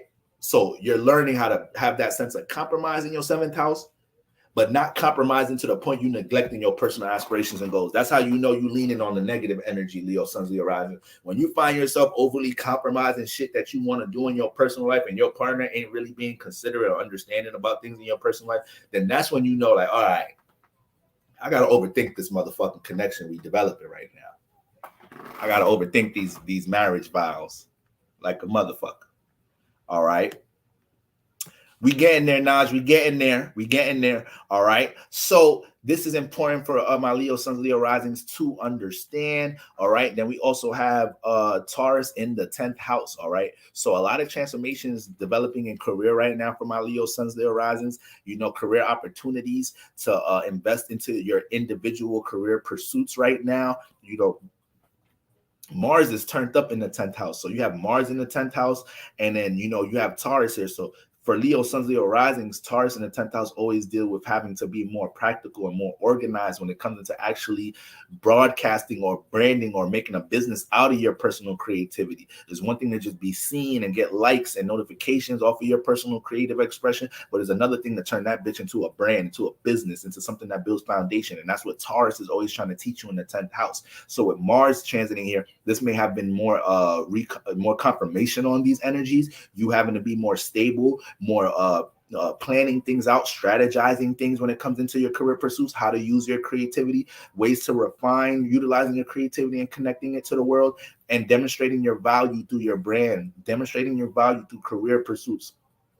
You know, Mars has definitely been pushing you to be more intentional about these things, and this house is going to be intense. So it could be some power and control issues, fighting for your individuality in the workplace right now, or defending a career pursuit to a loved one right now, especially in your relationships with Aquarius in the 7th house. All right. We don't want no extreme reactions to none of these things. The sun is in your 1st house. Leo Suns is your solar return. You got the power. You got the energy right now. So you take your time processing your feelings, emotions, and your visions and bringing some structure and order to them through your relationships, so you don't feel too scattered and unstable, and you have clarity of what is it that you're putting energy work into at the moment. All right. It's your solar return. You can't be having niggas. It's Leo. If you're a Leo Sun, Leo Rising, like, the sun is favoring you. We're paying attention to you. Your actions and what you express has a lot of potential to be seen and gain light. You're not about to have another motherfucker opinion or outlook on what you're doing personally. If the shit ain't constructive, then you got to dub it. Did that rhyme? If it ain't constructive, I'll try and make that shit rhyme. You feel me? If it ain't constructive, then you got to deconstruct it. I don't know. I'm going to come up with something later. But that's what's going on, my Leo Suns, Leo Risings. All right? All right. Now, Virgo Sun, Virgo Risings. Shout out to all my Virgos in the building. You feel me? I feel y'all real hype. Y'all season's around the corner. We do got to get through the Sun and Leo transit, but it's going to be y'all time in no time. You feel me? Y'all know how y'all do. Y'all know how y'all close out the summer. Y'all know how y'all put details on things as we transition into the fall season. You feel me? So we need y'all for that. But before we get into that, you know, right now, we dealing with that full moon in Aquarius in the 6th house. We dealing with that full moon in Aquarius in the 6th house. So Virgo, this is y'all house.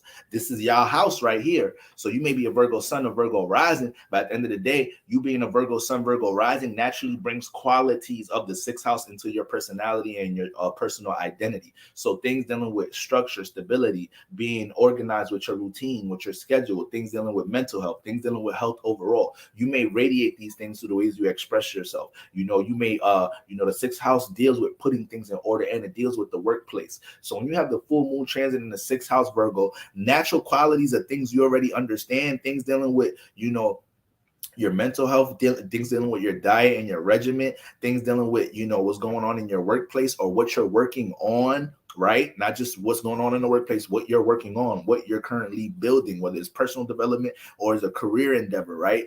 These are things that are fully illuminated right now. These are things you're being called to respond to. So if you feel like you haven't been nurturing or connecting these things, this is the time to make sure we get that together. When it comes into, you got Saturn here. So this is a time to be more disciplined with your 6th house. If you know your diet be having you feeling crazy, it's a time to refine that. All right. If you know certain things be affecting your nervous system and your mental health, you a Virgo sun, Virgo rising. So your nerves definitely be, you definitely gonna deal with anxiety, at least to a mild degree, being a Virgo sun, Virgo rising. So the full moon transit in the 6th house, understanding how to deal with that anxiety, understanding what makes you feel more anxious, understanding what makes you overthink. Is it a lack of planning? Is it a lack of strategizing? Is it a lack of routine? So this is a time for you to get more situated with these things. Okay. It might be some intense emotions with things going on in the workplace. This is not a time to intensely react to these things. So this week could be a little intense in the workplace. All right. You may deal with energies being restricted from certain things, or you may deal with energies where your individuality is causing some clashes. You got Aquarius in the 6th house. So you usually are the black sheep in the workplace. You usually are the person that files papers this way, or you're the person that cleans things up this way, or puts things together this way. And that shit is either is looked at as opposing and rebellious, or is looked at as influential, and other motherfuckers start doing that at the workplace. They see you got hired, you started filing papers this way, they're like, damn, that's the more convenient, smarter way to do it. And now you setting trends in that motherfucker. Wherever Leo and Aquarius is where we set trends. And Uranus too.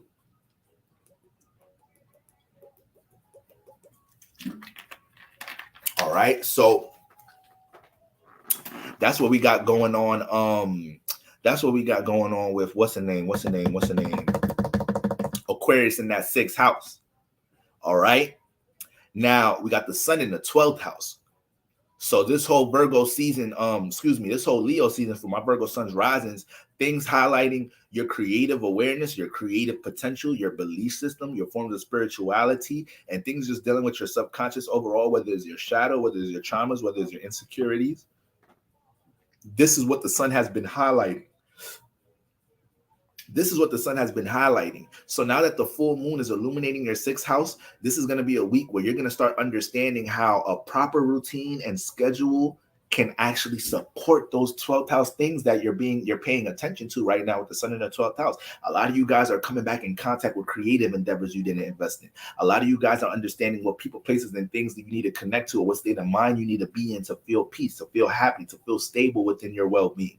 A lot of you guys are connecting to things that help you feel like you're developing yourself from a spiritual perspective. All right. So all of these things can come into reality. They don't have to stay in the 12th house, but it's going to be from how you're able to support them through your 6th house energies and your Virgo sun, Virgo rising. So once again, you naturally have 6th house energy. You know how to organize structure. A lot of times you're the example in other people's lives, how to put things in order, how to structure things, how to plan things. All right. So let's put that planning and that structuring energy towards these 12th house aspirations, towards things dealing with spiritual development in the 12th house. A lot of you guys may have been in an isolated space that may be natural for the earth risings, because you have the sun transiting water houses right now. So if you're earth rising or your earth sun, you may have been feeling more isolated because you may have been in a state where you want to connect to your feelings and emotions some more, and you don't want to deal with the distractions of external realm energies. Okay, so this is very important right now. There may be an opportunity, Virgo sun, Virgo risings, a lot of y'all going to be downloading new ideas and new outlooks on how to work on something that may have been a dream, but around this time you're developing a a plan or a strategy with clarity on how you can actually work on that dream. You could work on that creative aspiration, okay? And how you can adjust things in your sixth house amongst your schedule and routine in order to bring some healing and stability to your 12th house. You feel me? So I already know the sun in the 12th house can have you, be connecting to your emotions, insecurities, and traumas, and all things related to the subconscious 24/7. So this is a time where you're able to understand how exactly you can take real life practical action, how you can shift things within your lifestyle, within your regimen to start supporting the 12th house. So there's a lot of new downloads as to what you could add into your sixth house and what you could take out of it. But it's a full moon, so it may be a lot of things you need to take out of your sixth house, whether removing certain things from your diet, removing certain people that take up space in your schedule or your routine a lot of the times, and making sure you detach from them so you have more space to work on how you routine things, especially with Aquarius in the sixth house. You may have to deal with a lot of interaction or spontaneous interactions or responsibilities with others in the workplace, or have to learn to work with others a lot of times when it comes to how you want to structure something or putting your schedule and routine together in some type of shape or form. So these are all the things that you're creating new awareness about around this time. Virgo suns, Virgo risings, and then we got Taurus in the ninth house. So transformations amongst what forms of education you have. People may be challenging your education around this time. Your belief systems that you value. You got Taurus in the ninth house. So you're going through a lot of experiences, understanding how to value your spiritual development, and also understanding what are positive and negative values overall with Taurus in the ninth house. You go through a lot of experiences to understand those things. You may naturally like to learn or pursue knowledge when it comes into things dealing with building stability, improving self-esteem, marketing, advertising. These may, things dealing with business. You may naturally like to learn about these things. You may have majored in, you got Earth in the ninth house. You may have majored in business or some shit in college, but with all of that being said, I can see a lot of transformations taking place in this energy, in this house. A lot of new intentions being set to deal with spiritual development or pursue something that you want to learn about, or pursuing teaching something that you have experience and wisdom about, so that may be something that's incorporated within a new career endeavor, a new endeavor with a brand, or building stability. You may feel like you can use some knowledge or wisdom or something you're experienced with in order to build stability in some type of shape or form. So if you're catching that influence right now, Virgo sun, Virgo risings, jump all on it, jump all over it. This is what Mars wants you to be more intentional about. You could be real defensive right now and deal with combative energies when it comes into your education and your spirituality right now as well. All right, Virgo suns, Virgo risings. All right, we halfway through, y'all. Let's wrap it up. All right, I wanted to keep it under 2 hours. We around an hour and 50 minutes, so I'm gonna run through these right now. Shout out to everybody on YouTube. Shout out to everybody on IG. Libra sun, Libra risings. All right, so we got the full moon transit in your fifth house. Shout out to all my Libra suns, Libra risings in the building. All right. So the fifth house, with the full moon transit in the fifth house, there's going to be energies influencing you to detach from opinions or critiques that others have of your creative expression, all right, or your unique expression in some type of shape or form, and also actually making sure you respond to any creative aspirations, creative endeavors, or things that you want to put on the stage. I know I call the fifth house the stage house because this house deals with how we gain light or attention for how we express ourselves. So planets in this house are naturally things that we naturally put on the stage and express, right? So yeah, I'm saving this. It's going up on IGTV and on YouTube. So with the full moon transit in the fifth house, everything is going to be fully illuminated when it comes into creative endeavors, your creative gifts, things you want to get attention for, things you want to shine light upon, and things dealing with the inner child. You're going to be realizing how you may neglect building that relationship with with the inner child a lot, with especially with a Libra rising. You got Aquarius in the fifth house. So a lot of Libra risings, you guys have natural bubbly personalities and shit. Even me, I'm a Libra sun. So y'all see the way I express myself. It comes off real harmonious at times, real positive and shit, even a little bubbly at fucking times. But I'm a Capricorn moon rising, so that's just my sun. When you start connecting to me, you're like, all right, motherfucker, where all that happy shit go? Like, you feel me? Where all that cool, harmonious energy go? You just a stuck-up motherfucker from what I'm seeing now. So a lot of Libra risings, you guys have a nice unicorn healing. What's going on? A lot of you Libra risings have natural bubbly personalities. You guys smile a lot. You guys can't stop smiling a lot of times. Libra risings, motherfuckers just be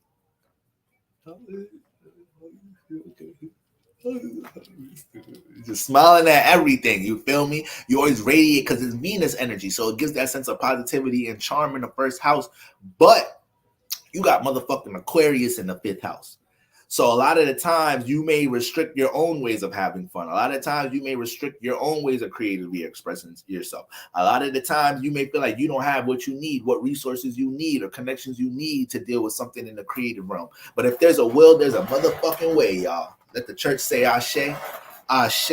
Okay, so that's what you're being reminded around this time, Libra rising, like how you neglect connecting to the inner child. And it's not even so much about displaying your creativity. Let's say what makes you feel good, having fun is making music, going to the studio, recording music, whether you're putting it out for people to hear it or not, connecting back to those past times and dealing with things that make you feel lively. The full moon is going to fully illuminate if you've been doing that, and probably create some realizations as to why you feel imbalanced at times, because you probably, all work, no play. There's probably no balance between responsibilities and how you deal with creative energies. You may not be playing with your creativity a lot of the time.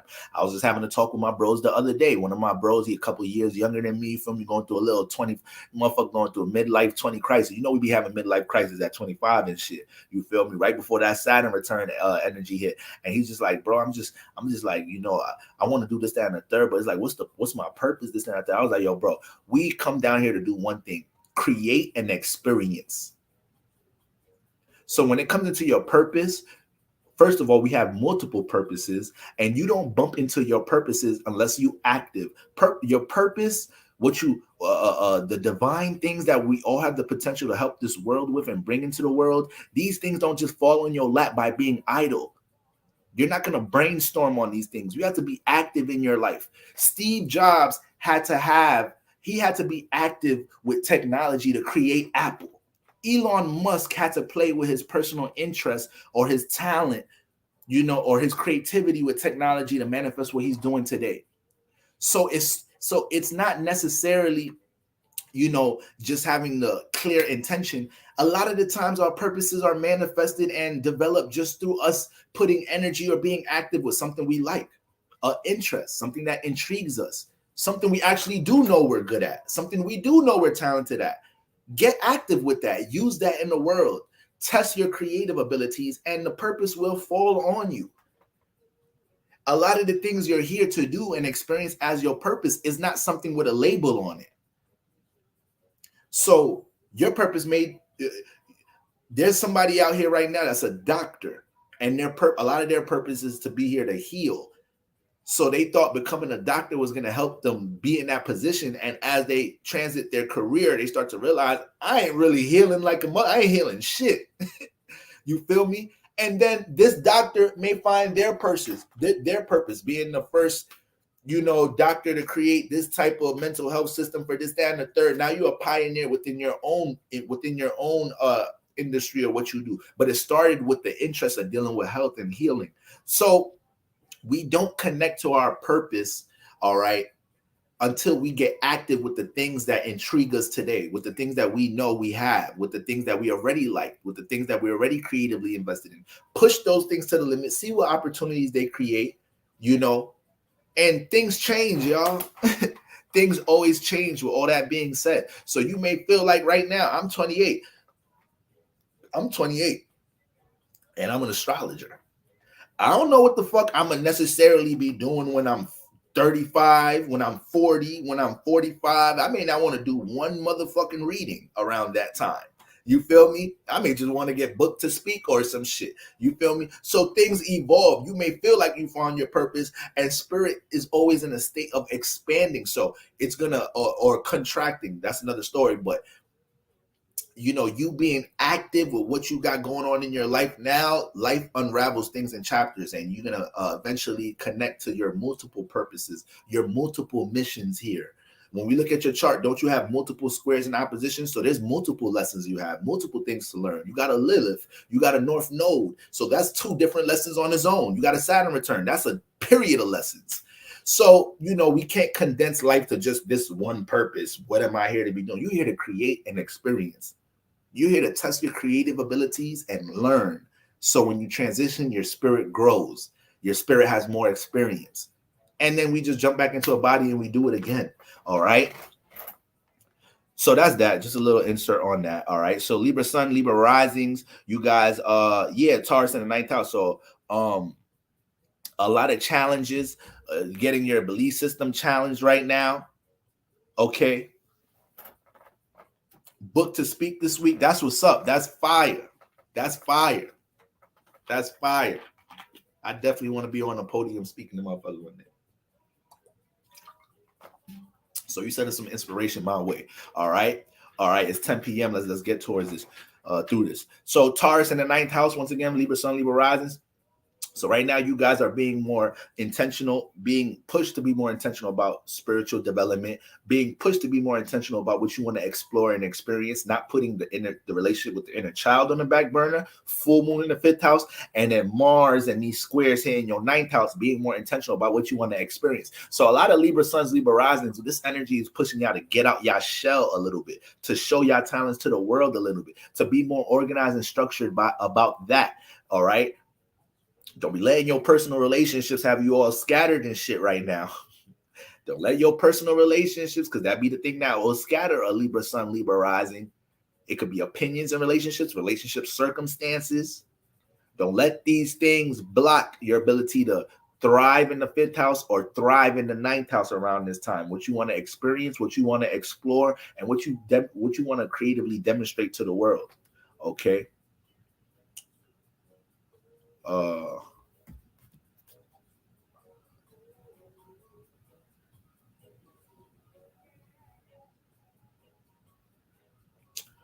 Okay. So, is that everything about the Taurus and the ninth? Being more intentional about your bucket list, but also dealing with some power and control issues when it comes to what you want to experience and your belief system in forms of spirituality as well. So if you got to tell a motherfucker, like, listen, that's your God and this is my God. If you got to tell a motherfucker, Libra Sun, Libra Rising, if you got to tell a motherfucker, listen, you got I ain't hating on Jesus. That's your thing. It's just that this is my thing.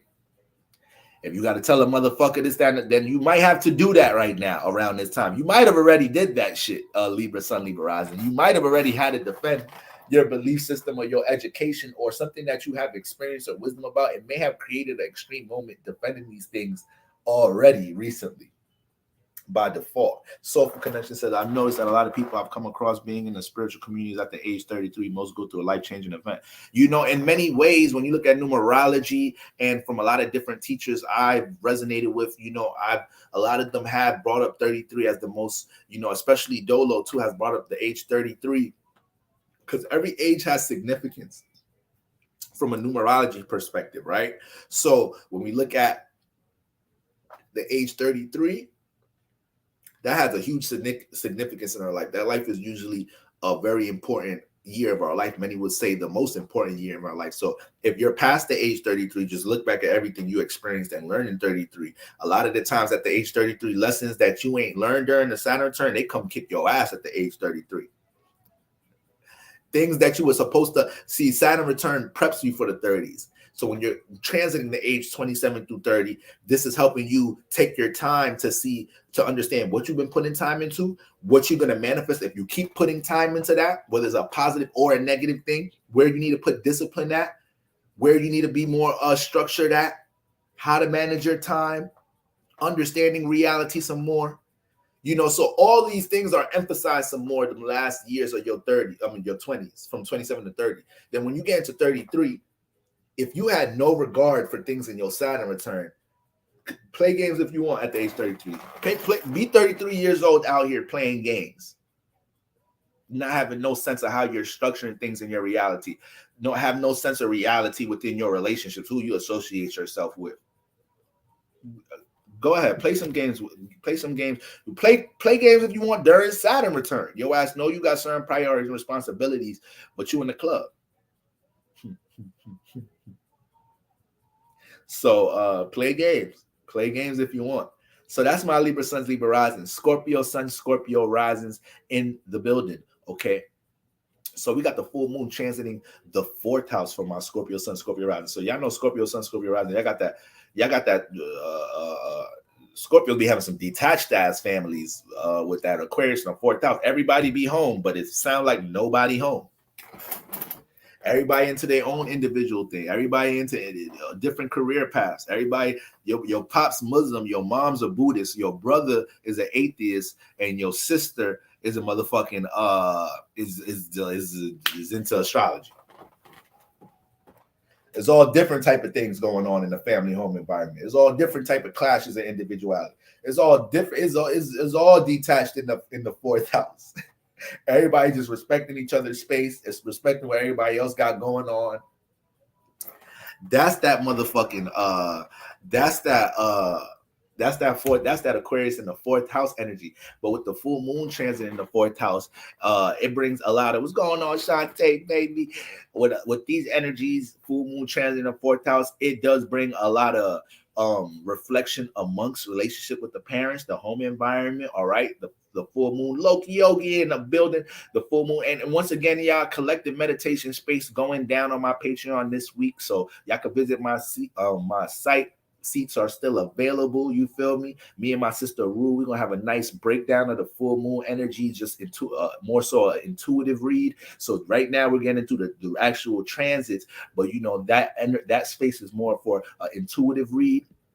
My sister gonna break down some energies, and then we're gonna get into a nice guided meditation, and we're gonna release as a group, as a tribe. So y'all can visit my site and go ahead and cop your seat right now. Y'all got until Thursday, family, until we make our way to the new moon in Virgo, which is gonna be the next collective space. All right. So with all that being said, though, with the full moon transit in the fourth house, Scorpio Sun, Scorpio risings, there's a lot when it comes into your home environment, your family environment, your emotional well-being. These things are fully illuminated. So things that affect your comfort zone and your private space, you're highly sensitive to these things around this time. Your sense of taking initiative when it comes into, catering to your emotional well-being, high priority around this time. Whenever we have like a full moon, new moon transit in the fourth house, it could just, both of them, full or new, can bring downloads about things that correlate to the relationship with your parents, traumas, wounds of the subconscious, what affects your subconscious. And, with the full moon in the fourth house, that's the thing. The moon loves the fourth house because it makes things dealing with the comfort zone and the home environment priority. It makes things that deal with the emotions priority when on the regular, some of us, we may, bury a lot of things in the subconscious, bury a lot of things dealing with our feelings and emotions. Not moon in Cancer, motherfuckers. Not moon in the fourth house. Hell no. That's priority. Dealing with what people, places, and things affect my comfort zone and my emotions and my mental emotional well-being. So this is a time where you could be in a super detached space because you're going to feel more comfortable in your private space. And because the full moon deals with detachment and releasing, a lot of y'all are already plucking people, places, and things out of your life because it feels like it brings you more console with the emotions. It brings more stableness to how you deal with the emotions. It may have been somebody that got comfortable in your comfort zone, in your private space, and you feel like you got to detach from their ass right now. It may be a certain habit that you're indulging into that don't make you feel comfortable in your own private space, and that's something you need to detach from. All right. There's going to be new understandings being brought to you from loved ones, from possibly even reminiscing all the way back into your childhood relationship with your parents. You may manifest a situation where you see, either your loved ones are going to express something dealing with the emotions to you, but we also got these strong Saturn energies. So understanding how to build some structure and order within your home environment, whether it's literally organizing your home or there's an issue between you and a loved one, you and your parents, and you're bringing understanding onto how to stabilize that issue or how to bring some resolve and bring more foundation to that relationship in some type of shape or form. Okay. But all things dealing with the emotion and family environment fully illuminated around this time. Okay. And another thing, I already said that, protecting your space, learning how to place boundaries with this energy. That's going to be a major theme for Scorpio sun risings. Learning how to place boundaries in their fourth house, learning how to restrict energies that don't support the emotional, mental well-being. So yeah, I pretty much said that in a different way. But we got the sun in the 10th house for my Scorpio sun risings, all right? So highlighting career pursuits, how you express yourself to the world, your status in the world, and bringing light to things that you're already known for. So Scorpio sun risings, it may be something that you may already been known for. And during this sun in Leo transit, either conversations or you reflecting has helped you to realize what you're known for, realize how you could use your reputation or something you're known for doing in order to thrive in that 10th house. That's the thing here. When we have the sun transit in the 10th house, it brings awareness towards how we can navigate things with careers, possible opportunities within career, promotions. It brings attention and light into the 10th house. So when you got the sun transiting here, this is a great time to express things or put things into the light, dealing with business, a new brand, a new business launch, a new sales, something. It's always a great time to do that when you got the sun transiting earth houses. People are already going to want to see things dealing with business and stability from you, and career, and be nosy about career when you got the sun in these houses transiting by default. So sun in the 10th house, even if you ain't understand this, I wouldn't be surprised if you naturally been in an energy where you feel like this is a time for you to launch something. This is a time for you to express something, especially if it's dealing with a change of identity here, a change of social status in some type of shape or form. But with all that being said, Leo in the 10th house teaches Scorpio risings to deal with attention and light when it comes into career. This is something you guys have to learn to embrace when it comes into career or your social status. So this is something that you're learning how to deal with. This is something that you may be manifesting encouragement from, whether it's whether it's inspiration or from other people. All right. And the sun is definitely highlighting, how you can utilize your reputation in order to build something in the 10th house. All right. Or how things should be deserving for you. A certain promotion or position or sense of authority is deserving based off of your reputation in your company, at your job, in the workspace. All right. It's a great time to ask for that motherfucking promotion right now too. Shit. And then we also have Taurus in the 7th house. So Scorpio sun, Scorpio rises, y'all's going through divorces. Y'all's going through, I hope y'all not dealing with abusive, volatile situations in this house. Y'all it ain't worth it. It ain't worth it. It ain't worth it. Once you get into any type of abusive situation with your partner, get your narrow-headed ass up out that situation, because it's never that serious. All right. Your freedom don't need to, be at the hands of physical altercations with an intimate partner. All right. It's just nonsense. We're adults. But there's a lot of things going on in your 7th house right now.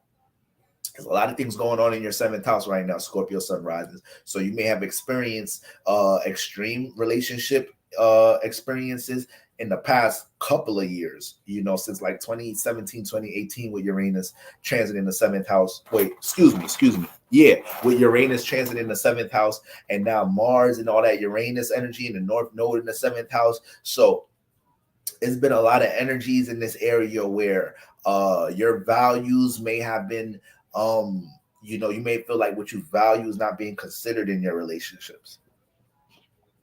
You may feel like you're in a situation where you're getting taken from, and it's not reciprocal, because Mars brings a strong ass energy of individuality here.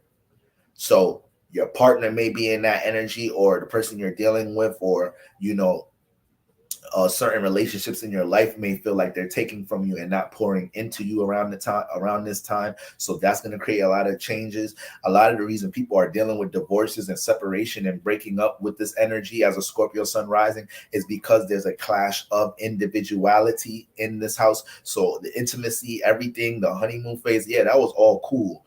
But then now when you start getting deeper into building a connection or rapport, you're starting to see what's individual about you guys that are clashing. So a lot of you guys are experiencing that. All right. But with all that being said, we don't want to deal with no impulsive extreme reactions in our relationships. Not right now. Not right now. Scorpio sun, Scorpio risings, please relax. Please. Because your partner could get spiteful right now. You could see some colors, you feel me? It could be the end of a cycle, but the true colors came out all the way at the end, so it's in a situation you can't even get back. Look, I'm petty. I'm thinking about getting your get back. I'm so petty. Excuse me. Don't worry about the get back. Just release. Just detach. All right. Think about all the wholesome, positive things that I'm saying. You don't need to get back.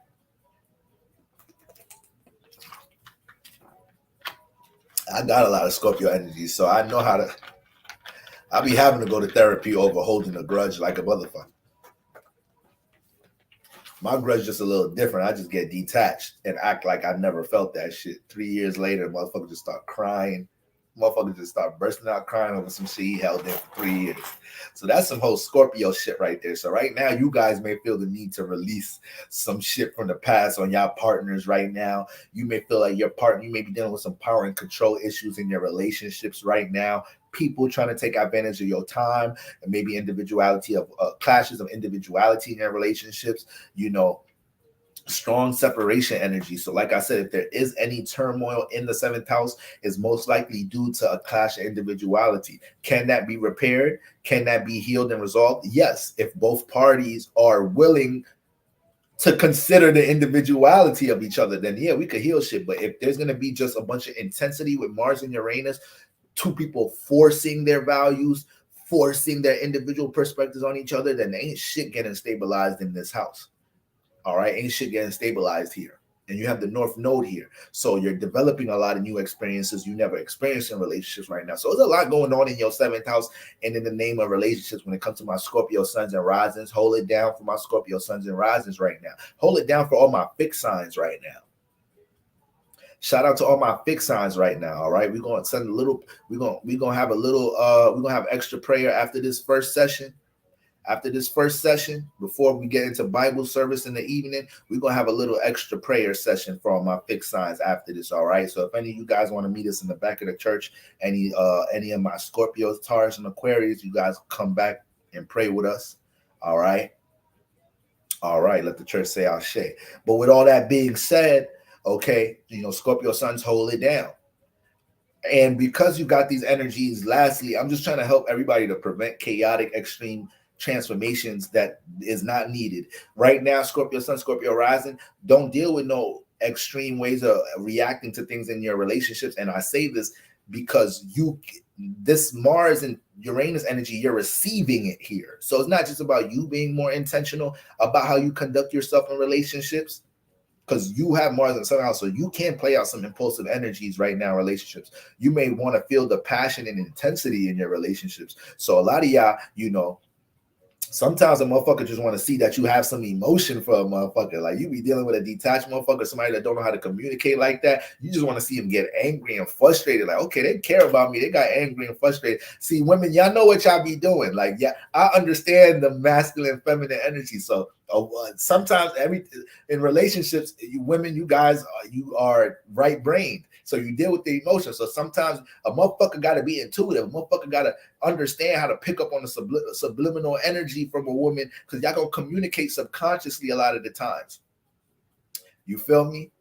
So a motherfucker right now may not understand, you know, some niggas don't be understanding when they girl is trying to start something on purpose just because she won't make up sex, just because she want an intense situation, just because her emotions wants to experience that ride for the night. You feel me? Like, okay, I thought there wasn't no passion in this relationship. Like, I needed something to make me feel more lively. You feel me? But some niggas don't be knowing how to pick up on the fact that's why they girl or their wife or whatnot, you know, is being a little aggy. That's all. Just need some fix up. That's all. Just need a little fix. Okay, but right now, ladies, be easy with that shit. If you're a Scorpio sun, Scorpio rising, be easy with that shit. Because a motherfucker gonna say some shit to you you don't want to hear. They're gonna create a whole, now we got a whole new situation.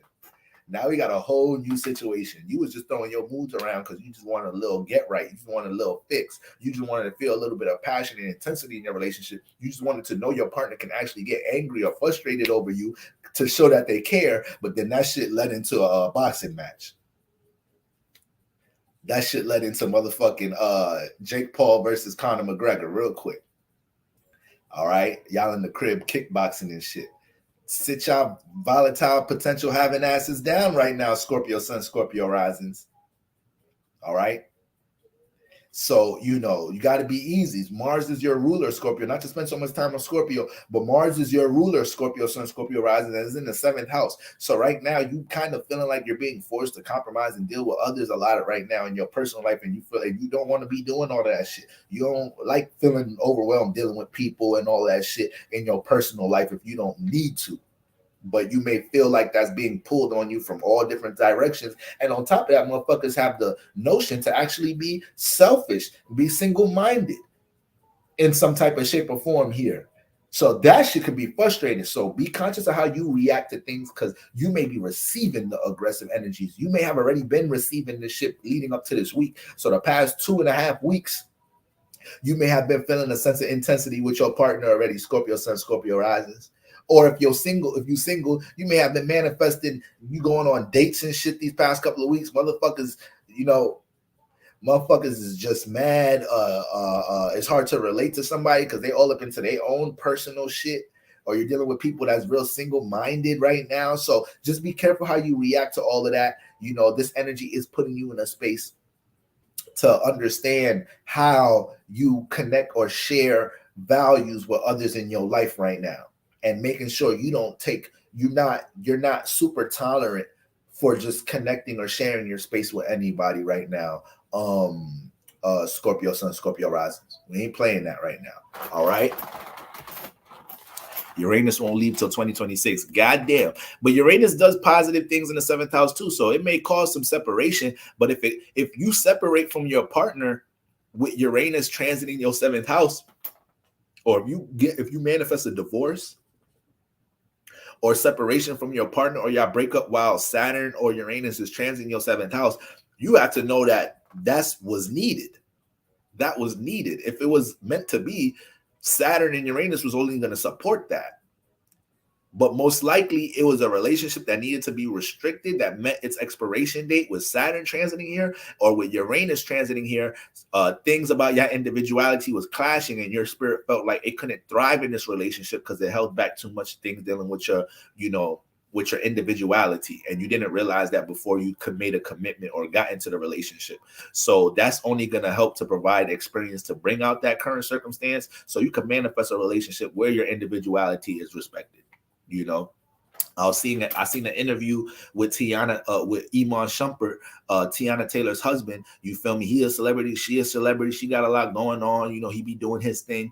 And somebody asked him what makes their relationship thrive, and it was the fact that he was like, listen, like I don't get in the way of what she got doing. Like I'm just a full supporter, and I don't feel like you should be getting in the way of what is it that you and your partner aspire to do. So whenever you're in a relationship, whenever you're building a connection with somebody, and this is how you're in a harmonious situation, when the person you're dealing with, they're so selfless when it comes into encouraging or supporting your potential, whether it's business potential, personal development, spiritual development, helping you get in your pockets right, helping you heal, whatever it is. You naturally pick up on how selfless they are. You pick up on their joy when you experience certain wins in your life, or you accomplish certain things in your life. You feel natural joy coming from them. You feel me? You happy, excited to let them know, because they're going to reciprocate that shit. So that's when you're in a harmonious space. When you naturally invested into the potential of your partner without wanting anything back from that. Without wanting to receive any accolades or, anything from that shit. You just playing a role to help support their potential. So I feel like that's something that's needed in relationships. If you don't have that, then in some type of shape or form, either both of y'all asses or one of y'all asses got into this relationship for selfish reasons. And then sooner or later, the person that's being selfless, the person that's being more selfless, they're going to find themselves feeling like, nothing is ever reciprocated. My shit ain't appreciated. My support ain't appreciated. So that's just going to fizzle out sooner or later. Shout out to La Di Da 83. I appreciate the donation. I try to communicate, but he shuts down. I'm a Leo rising, Scorpio sun, Taurus moon, big fixed energies. He's a Scorpio rising, Cap sun, moon. That's why he shuts down, because he's a Capricorn sun, moon. So dealing with the emotions is vulnerable. A lot of times he doesn't want to deal with the emotions. All right. You know, Cap moon is one thing. They're already going to have trouble responding to their emotions because the moon, you know, I'm a Capricorn moon. The moon is debilitated in Capricorn. All right. It's opposite from Cancer that deals with responding to emotions. So this is why Capricorn energies, whether it's the sun or especially the moon, might not text back on time, might not respond to things on time. You know, they may have things dealing with priorities and responsibilities on their mind or whatnot. So with all that being said, he could naturally have a detached type of energy. You're a Leo rising Scorpio sun. So you want to feel the connection. You want to see the expression. As a Leo rising, you're going to want to see, you know, your partner be expressive about how they feel about you in some type of shape or form. You're going to want to see them put that into a light. And then you're a Scorpio sun. So it could feel real vulnerable, even taking initiative to have these conversations that you dealing with how you feel, because that's a vulnerable thing for you as a Scorpio sun. So I can see how you deal with frustrations when that's not received from him, but that comes with learning his love language some more. You feel me? And what's his Cap, Sun, and Moon? He a Scorpio. Oh, goddamn. So yeah, he a Scorpio rising in the first house. So he gonna be real hidden about how he personally feels about things. Then he's a Cap, Sun, Cap, Moon. So he's gonna be detached from the emotions. So a lot of times you do have to judge his actions. This is not an excuse for not being able to have a mature adult conversation with somebody. Now, when you can't have a mature adult conversation with somebody, that is an issue regardless of your placements. All right, but that does make up for the detached energy. You say he shuts down. That's why he shuts down a lot of the time. So you might want to emphasize that, like, hey babe, you know, I know dealing with the emotions is vulnerable. Having these talks are vulnerable. I just want to see where you at. I just want to bring some understanding, see how I can help. You kind of got to like soften it up a little bit with them energies. If you're really trying to get to the soft spot, you have to understand how to. You're dealing with certain signs. You got to learn how to soften them up a little bit, because they can be on guard. They could be on guard. They could naturally be defensive when it comes to emotions or people trying to connect to the emotions. Capricorn moon is one of them placements. Scorpio rising is one of them placements. You're a Scorpio sun, so you already understand the vulnerability that comes with that. You know, once somebody tries to connect to the emotions, know more about you, it's like, who the fuck sent you? Because I'm really about to bust a cap in your ass real quick. Like, what you trying to get to know me for what? It's like, damn, the motherfucker can't even holler at a Scorpio chick. It's like, damn, baby, what's your name? You at the club? I seen you drinking at the bar. I just asked you if you want to drink and shit. Ain't that what niggas do when they trying to get to know shorty? Like, I just asked you what you want to drink. That's all. It's like, oh, I'm just saying because niggas nowadays, if you don't sit your Scorpio ass down, let somebody do something for you. You don't let somebody love up on your ass. It's hard loving a Scorpio sometimes. God damn. Ain't nobody got no hidden agendas, baby. I know you attract that in your life a lot. I know you attract some secretive, manipulative motherfuckers by default being a Scorpio sun. But damn, that ain't me, baby. I just got you the Henny on the rocks. You know how much that drink costs? Bitch, we in a recession. Niggas ain't just buying them. Niggas ain't just getting that extra drink for nothing. Niggas is really trying to dive into a little conversation right now. Fuck this party. I don't even like the shit the DJ playing. I'm trying to talk to you. I ain't buy that drink for no reason. Shit. So that's what's going on, la-di-da. I would take that approach if you haven't took that approach yet. So soften him up in some type of shape or form before you connect some emotions and shit. Put him in that state first, because it could come off. You start asking some shit about emotions.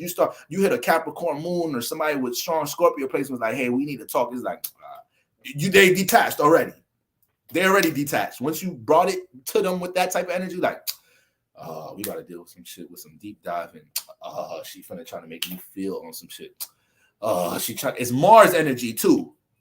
Mars, Capricorn, Scorpio got Mars energy. So Mars is on go. Mars is focused on what's next. Scorpios are water, so you guys can hold grudges, but Capricorns, Aries, they focus on what's next. That Mars and Scorpio energy is why Scorpios can really shut people out, because once they're done with that grudge, they're done, you know. But so he be on the future. He's determined. He's intentional about what he's building and whatnot. So, you know, once you bring that energy, it's like, oh, we about to talk about some shit that's gonna make me get my emotions. Oh, they about to make me reminisce on some old shit. So you gotta soften up, like, what you doing, baby? Feel me? Get a little shoulder massage, bring the fruit bowl through, light a little frankincense candle and shit.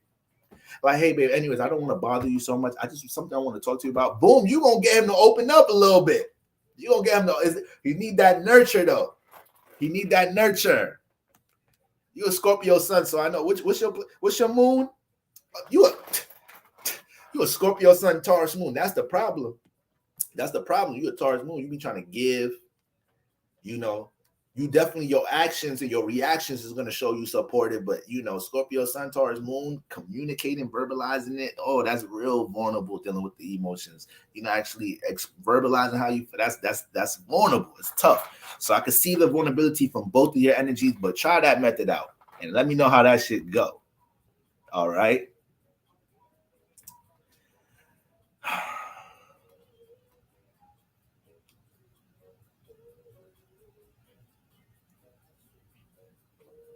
He says I'm too deep. He meant emotions. That's what he meant. Like your emotions be making him feel deeply and shit.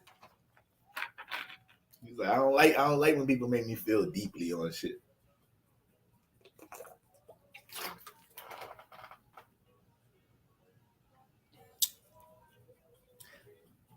My girl, what's going on, Trey? My girl's a Scorpio sun, moon, and Aries rising. Oh yeah, her Mars energy. I know she got a little. I know she got some stubbornness. You done learn to adapt to and work with. You feel me? You started learning not even to try to change her stubbornness or individuality. You just learn to respect her individuality for what it is.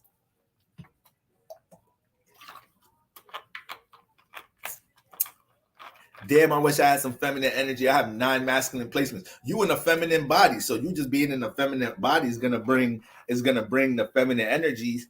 You know, it's just that having all those quote unquote masculine placements, it just shows that you're gonna be pretty expressive when it comes into your femininity. You're gonna be pretty expressive. You're gonna be in a push out state a lot of the times when it comes to your emotions. But just allowing yourself to receive and be more understanding, that's you exercising your femininity overall. You know, a man that wants to exercise their masculinity is being more expressive, taking more initiative, taking more action, you know, being more in a push out state. All right. To get back on track. Definitely it took some time, but I learned to adapt. Facts, bro. Facts. I already know what all the Mars vibes in the big 3, you know. So it's hard being a gangster out here. All right, so let's wrap it up strong, y'all. So that's definitely what's going on. Scorpio sunrise, we spent good time on that. So Sagittarius through Pisces is wrap it up strong. Sagittarius sun and risings. Full moon transiting the 3rd house. So things dealing with your surroundings, your close environment, close friends, siblings, and how you communicate with others, your communication methods, all of these things are fully illuminated. So my girl Scorpio rising with Pluto in the 12th, Pisces trying to send in with Mars and Uranus conjunct in Sag. Late degree Scorpio rising with Gemini moon. Pray for me, fam. I got my sister Rue in the building. All right. Once again, this is who I'm leading the collective meditation space with. So once again, grab your seats. Seats are available. We popping it off Thursday evening. We're going to be holding this space during the peak of the full moon. So the collective meditation space starts at 8:30 p.m. and the peak is going to be like around 8:30 something, or like, you know, like around 8:40ish. All right, y'all. So we bringing that energy during the peak in. All right. So y'all make sure y'all tap in with my sister. All right. My sister Rue at Hollands and Spices. You know, whatever spiritual tools y'all need, that's who y'all need to be in contact with. You feel me? You don't need to be going. You don't need to be all unorganized, trying to make your spiritual bath and whatnot, throwing a whole bunch of shit in the spiritual bath. Now you got all these herbs. Now you got all these rose petals to clean up on your bathtub. Like, just hit my sister up so she could prep it for you, so she could prep the spiritual bath for you, so she could prep the spiritual head wash for you, so she could let you know what lamps and candles to work with, what spiritual fluids and waters to work with. That's who you need to be in contact with.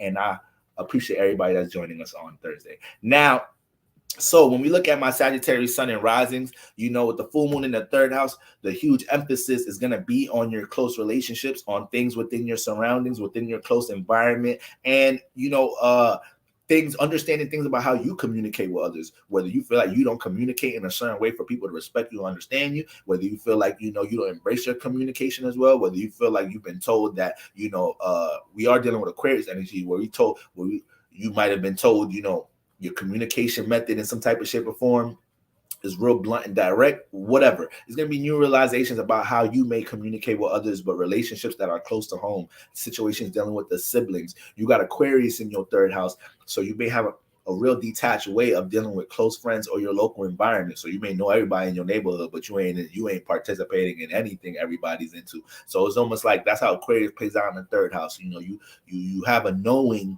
of a lot of people and what everybody's doing, but you have a sense of being separate from what everybody else is doing too. And the way you communicate is always going to give off a unique energy, or you may have a real individual way of communicating. So these are all the things that's fully illuminated, transiting the third house, and maybe a sense of detachment that's developed, with certain friends, with certain people that you associate yourself with. Like I said, the full moon is in Aquarius, so we're all dealing with a sense of detaching from certain people in our life, certain people we associate ourselves with by default. Everybody. But if you have the full moon in the third house, this is going to be a huge emphasis with close relationships, with siblings. You might have a sibling that's doing too much. You got to tell them about themselves. You might have a distant relative doing too much. You got to tell them about themselves. You feel me? It might be something you need to separate yourself from in your familiar surroundings. It might be something you need to change around your familiar surroundings. It might be a habit. Most of our habits are developed through the third house. Our siblings smoking weed, so we smoke weed. Niggas is gang banging in our neighborhood. I grew up gang banging. You feel me? So we naturally become products of our environment when we look at the third house. The third house shapes a lot of our habits, a lot of our knowledge that's gained early in life. Once again, rules early education. So not just school, but what you've learned from people and what goes on in society. So somebody that's an activist for social justice most likely experience something in their third house within their familiar surroundings that may have influence how they look at society, how they look at relationships, how they look at communication and interaction amongst people. So your third house, we become products of environments of our third house. I'm a Libra sun. I got Aries in my third house. So my third house is always intense. Like I always be telling you, I got bullied when I was little. Used to get into a lot of fights. Used to be around a lot of gang banging niggas, or around a lot of street shit. Siblings was into street shit. So by default, I was never really into all of that shit. But because I dealt with so much intensity in the third house, it got to a point that my passive Libra head ass, as I started getting older in my, early teen years, I started realizing like I gotta learn how to defend myself. Like, motherfuckers just be doing their own thing. Aries in the third house. All my friends be doing their own thing. People in the world. My environment, my neighborhood is showing me that people can be selfish. My environment is showing me that people will take from you and not care. Mars, Aries. So it gets to a point now. I'm a product of that Aries in the third house. Now my communication method can be very individual. It can be very blunt and direct. I won't hold my tongue communicating with somebody a lot of the times. I could be impulsive with my communication now. So, regardless of where the sun is at, the signs in the houses can always develop characteristics and traits. The planets are what you're doing, but if you're experiencing that sign frequently enough in that area, now you start manifesting traits of that area. So this is why it's important to know what signs you have in your seventh house, because these are maybe influences you attract when you connect with others. These are traits people may have when you connect with others in the external realm, but because you start experiencing that in relationships, you might start picking up that energy. So if you a Taurus rising and you got Scorpio in the 8th house, so you're always dealing with people with hidden agendas, possibly manipulative, possessive individuals, people that lust on you, people that play on your desires and temptations. Since you experience that shit in your relationship so much, you might start picking up characteristics and traits where you start becoming a little manipulative. You start being a bit more secretive in your relationships. You start trying to take a little bit more in your relationships. So that's very important. That's very important. I'm glad you're resonating with this, Matenka. I hope I didn't say your name wrong. Looks like a really pretty name. So This is why I'm doing my Signs Through the Houses series on YouTube, which I do need to pick up, but it's just been a whole lot going on. I've been transitioning readings to do. That's why I ain't really posted the past couple of days. I'm playing catch up on readings and whatnot. You know, it's hard to just do a back-to-back reading. Once I do one reading, a motherfucker that just need to detach for a little bit.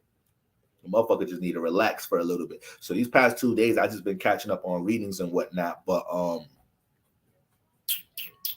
Yep. So that's what we got going on there with my Sag Sun rising. But Leo's, the sun is in the 9th house. So when it comes into what's opposite from your 3rd house, the house of expansion, traveling, spirituality, belief system, you know, spiritual expansion, foreign culture, you know, religion, philosophies. Y'all know all that good 9th house stuff, education. This is the house that's been highlighting. So you're being influenced around this time or during this Sun and Leo transit, Sagittarius, Sun and rising, to be more expressive of your knowledge and wisdom. And that's naturally things that you do as a Sagittarius Sun rising. But now with the Sun transit in your 9th house, you know, this is why this season has made you feel more inclined to put your knowledge and wisdom on the stage some more. You may have felt more called to either teach certain things. You may have started new creative endeavors that deal with something that you're experienced, skilled in, or already have wisdom about. With the Sun transit in the 9th house, it may have been a lot of downloads dealing with your spiritual development, whether it's synchronicities, whether it's you being taught by others, whether it's you having more of a pursuit to deal with gaining knowledge and wisdom. But you're already a Sagittarius Sun rising, so learning is your thing already. All right. But the Sun in the 9th house is definitely influencing you to pay attention how you could bring some sense of expansion, whether in the physical realm or in a spiritual way, through the things that is almost like with the full moon in the 3rd house and the Sun in the 9th house, you're reacting to your close surroundings to see how it affects your ability to experience things outside of your close surroundings. So this is why there may be a sense of detachment from friends, siblings, people, places, and things, habits in your environment, because subconsciously the Sun is in your 9th house. So you know, if you want to experience this in your bucket list, if you want to bring this type of spiritual development into your life, if you want to explore these things outside of your 3rd house, it may come from refinement of things in your 3rd house. All right. Remember, you got Saturn in the moon. Is the Saturn in the moon going to be in this 3rd house? So it may be a sense of discipline and restriction that needs to be added into your 3rd house. Once again, habits, familiar habits, close friends, relationship with siblings, distant relatives, and energies within your familiar surroundings, your neighborhood, your neighbors, all of this shit. All right. Live from LA. You listen, man. It's Leo season. You know, Leo ruled Mike, so I had to pull the mic back out, man. Yeah, doing readings is draining, man. I used to give praise to people doing intuitive readings, because it's like I used to be like, you know, and there's a lot of times that I intuitively pick up things when doing a natal reading, but for the most part, you know, astrology is a science. So once you learn how to read, you know how to read. But when you're dealing with intuitive energies, you pulling on energies for real. So I used to be like, you know, I'm just an astrologer. Shout out to everybody doing intuitive readings, because I know that should pull on your energy more. Well, I take that shit back. Breaking down some energies, you trying to do a lot of that, a lot of different charts in a day, that can be very tasking. It could definitely be taxing on your energy. I'll tell you that much. You know, there's a couple of clients I had to hit up last week, like, all right, I'm sorry, but I need a little 48-hour extension. I thought I was gonna be able to turn this around quicker. Brother took an extra nap today. Responsibility's getting a little heavy. And that's the worst, trying to do readings I learned that early, not to be forcing content or forcing readings when you in low energy, like your spiritual family. If you guys communicate with your spiritual family, they probably told your ass stop doing that. You know, if you're not 110%, don't even start the reading. Yes, people that have been too clingy, I have left behind and currently learning about Yoruba and deities, etc. while in the master's program studying doula. That's what I'm talking about, Libra mamas. That's what I'm talking about. All right. Facts, Lucky. Is a lot. There's a lot. You pulling all different type of energies with them cards and everything is a lot. All right. Yeah, we about to go on 3 hours. All right. So let's make sure we wrap this up. So where we at? So yeah, Leo's, excuse me, I said Leo's. Sagittarius, suns and risings, you guys are finding the balance between detaching from your 3rd house to bring expansion into your 9th house, detaching from things you're familiar with, or utilizing the things that you're familiar with, familiar knowledge, or certain relationships or resources that you have in order to experience more in the ninth house. I'm in a rest period too, friend, just chilling and recovering. It's full moon week, man. Everybody want to make sure they decompress this week. This is so true. I don't create products or do readings in my energy. You can't do that. We wouldn't want somebody to do that for us. I know damn sure when my food is brought to me in a restaurant, I know if the chef put his wrist into this motherfucker. I come to this restaurant once a week. My shit ain't never been fried like this. Whoever's the new cook back there, I don't know if they having a bad day or some shit, but bring my shit back. This wasn't made with love. So you think people, if you have clients for a business, especially if they're doing something dealing with spirituality, they're not going to be able to pick up on that. And spiritual services you definitely don't want to play with spiritual services. You know, if you're able to treat people the way you want to be treated in the world, you're naturally going to manifest prosperous situations amongst relationships because you have a pure heart. You're never doing other people dirty, so you won't attract that. But when it comes into spiritual services, now you're adding spirituality, and spiritual energies, the universe, God don't support a motherfucker that's using spirituality to get over, especially when somebody is looking towards you as a form of guidance or help. So if you are a tarot reader, you're an astrologer, you're an intuitive reader, and it gets to a point that, you know, you're willing to take money from people but not put your heart into the shit when you do this shit, you're going to get your karma. You're going to get your karma. You're going to realize that ain't the thing to do. I thought Boro cut his hair the whole time until, I know. Mad people thought I cut my hair. My shit's them bitches is there. Them bitches is there. They holding tight for a while too. My shit's already starting getting a little huffy puffy by now. My shit's holding up a little some right now. All right.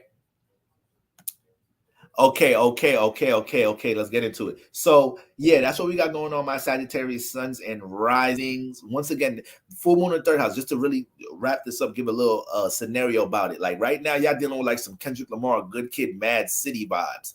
So it's like a lot of you guys are seeing the potential for things you want to experience and explore in your life with the sun transit in ninth house, but you're realizing all the gangsters and the hoodlums and the shit you participating in your local environment, that shit holds you back from dealing with a new experience or exploring some things. Don't let your third house hold you back. Understand what to put a restriction on in your third house right now, Sagittarius sun rising. You don't have to be participating in everything that's going on around you. All right. And then Taurus. When we look at your sixth house, Taurus. No, excuse me. Sorry. I keep looking at the placement, the house, and saying the sign. Sagittarius, suns and risings. We want to look at that sixth house. All right. You know, Taurus in sixth house, this is where you're going through a lot of transformation. So it could be some intense power and control type of energies going on in the workplace. Your boss, your manager, coworker trying to take advantage of you. Had to tell their asses about themselves around this time. All right. You may be Mars is being real intentional about finding ways to work on what you truly value. So even if you feel stable at the career you're in, Mars and Taurus transit in your sixth house is kind of influencing you to work on something, stabilize something that you're individually passionate about right now. All right. So we want to find ways to put that into effect. The house that Mars is transiting, regardless if it's a full moon, new moon, we can always be active in that house because Mars is always trying to, keep things motivated in that house. It's always trying to get active in that house, creating that motherfucking house. So when Mars and these Uranus, Taurus energies is in your sixth house right now, Sagittarius sun rising, as a mutable fire sign, you naturally have potential to be reckless, to be chaotic, to be scattered. You're mutable, so you deal with being flexible and adaptable, but then you're fire, which fire is already unstable. You could put water in a container. You could take some soil and some earth element and put it in a container. Shit, if you get a container, it already got air inside. Air is in everything. But go put fire in a container. So fire energy itself is unstable. Fire itself is a futuristic thing. Okay? So when we have you being a Sagittarius sun rising, your personal life can be kind of scattered or unstable a lot of times, or feel like a lot of episodes or a lot of spontaneous things, or you're always attracting spontaneous situations and people in your life. So this is a time to use this Mars energy transiting your 6th house, that Taurus in the 6th house, to get as stable as possible with your schedule and routine. You're going to thank yourself for investing into that area when Mars starts to transit out of it and moves into your 7th house. Because when Mars gets in your 7th house, now your relationships aren't going to have the ability to make you unstable, because you have a sense of stability. You have a routine, a refined schedule. Let's Sagittarius risings, let's not go this whole transit with Mars transit in your 6th house and not setting a new intention as to how you have stability, how you have a schedule. Okay. I have Cancer in my 6th house. So when the Sun and Mercury was in my 6th house in Cancer, the moment I wasn't holding on to that schedule that was refined for me around that period, I felt super unstable. So don't acknowledge what needs to be added in here. And then when Mars gets out this house or whatever, you lose the motivation for this house or whatever. Now you become more undisciplined with a format that keeps your life in order, keeps your life stable to a degree. All right, Sagittarius sun rising is very important. All right, and go see the doctor. Go get your checkup. Important transit to the 6th house. Man, you can't be playing with your health. Go get that physical. That little rash on your calf, that little rash on your thigh. I don't know if that's regular. Go see somebody. Go to the clinic. Sagittarius sun rising. Y'all be exploring a little too much. Y'all be having one night stands, and then go hiking the next day, then you're at church the next day, then you're at spiritual retreat the next day, then you ain't sleep the next day, then you slept the whole day next day. Sagittarius life just be a movie. Sagittarius sun rising, your life just be a movie, but we can't be participating into too much reckless, unstable energies, not with these heavy energies in your 6th house. All right. Be careful also being taken advantage of or dealing with power and control issues in the workplace as well, because that shit will happen right now. All right. You will create extreme, transformative, chaotic situations at the workplace if that ain't already happened. If you ain't already curse out your boss and managers, if you ain't already quit your job, if you ain't already up to here with your coworkers in your job already. All right. If you ain't already there. Okay. So that's my Sagittarius suns and risings. Capricorn suns and risings. All right. Full moon in the 2nd house. All right. With the full moon in the 2nd house, when it comes into your value system, when it comes into the people, places, and things that you value, when it comes into your self-esteem and what you value within yourself, your talents, what you're good at, what you can service to the world. When it comes into finances, all of these things are fully illuminated. All right. And you got Aquarius here. So you're already going to have, a different talent. The things that you're good at, they're different from others, or they're unique. You have a unique way of dealing with, your singing, your rapping, your fashion designing, how you teach, whatever it is that you feel like you value within yourself. So the full moon is going to fully illuminate this house, and it's going to make you feel deeply on things dealing with what you should be valuing and what you shouldn't be valuing. This is going to be a house where you want to make sure you're detaching and releasing from valuing negative people, places, and things. You have Aquarius in here. Aquarius brings interaction. It brings strangers. It brings unknown energies. So a lot of the times, sometimes you could connect with people that value what you value, but you don't know them from a hole in the wall. Sometimes you may connect a lot of the people you end up bringing developing valued relationships with, or being able to relate your value system with, be a motherfucker that ain't got shit in common with you.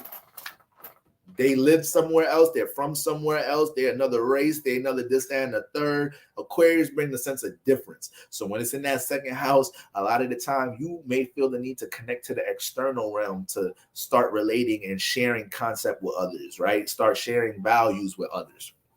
So, the same way you can also pick up negative values or positive values from people with Aquarius in this 2nd house. So you need to make sure that you're refining or you're detaching and releasing from any form of a negative habit or a negative value with Aquarius in this 2nd house around this time. Okay. And the sun is transiting your 8th house, Capricorn risings.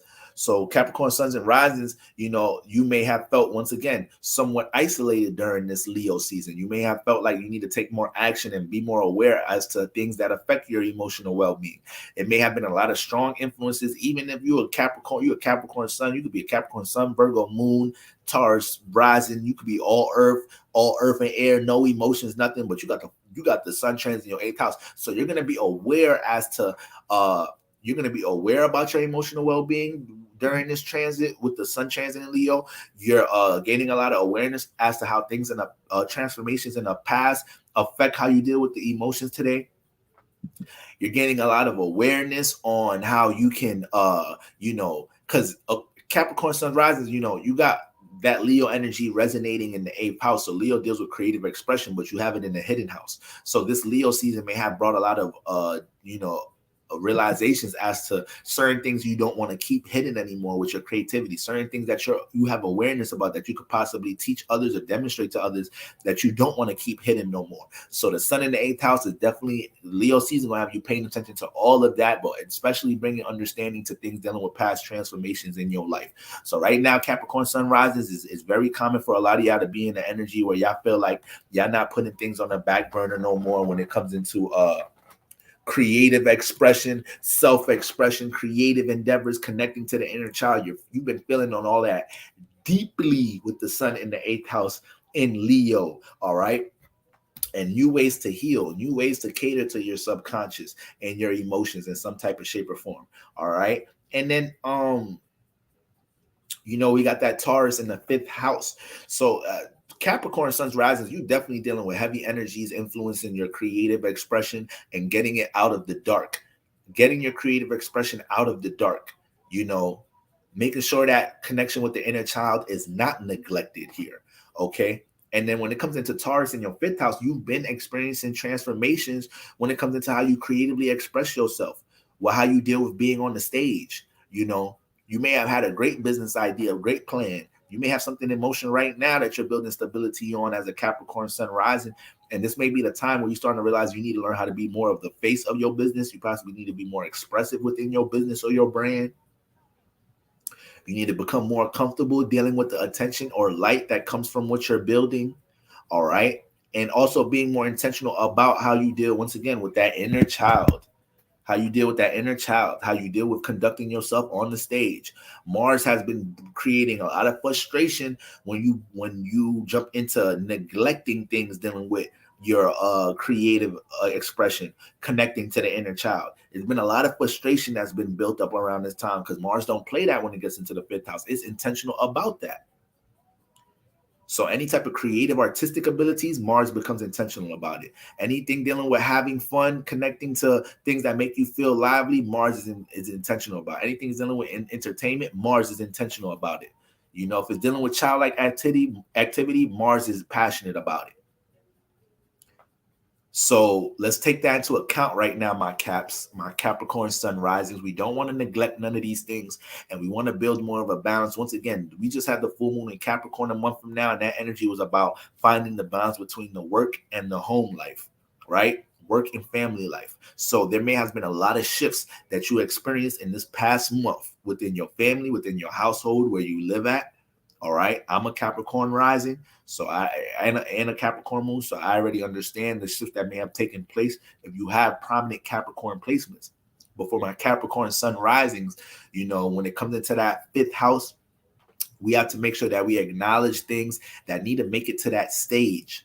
All right. Things you need to be more expressive about. The business idea, the planning, the structuring, that's your gift all day, every day. But actually dealing with the experiences of expressing that shit, being the face of your business and brand, dealing with creative expression or dealing with your self-expression in a transparent way, especially within your personal relationships. You may be pushed into a lot of situations right now where you got to learn how to express how you truly feel in different ways,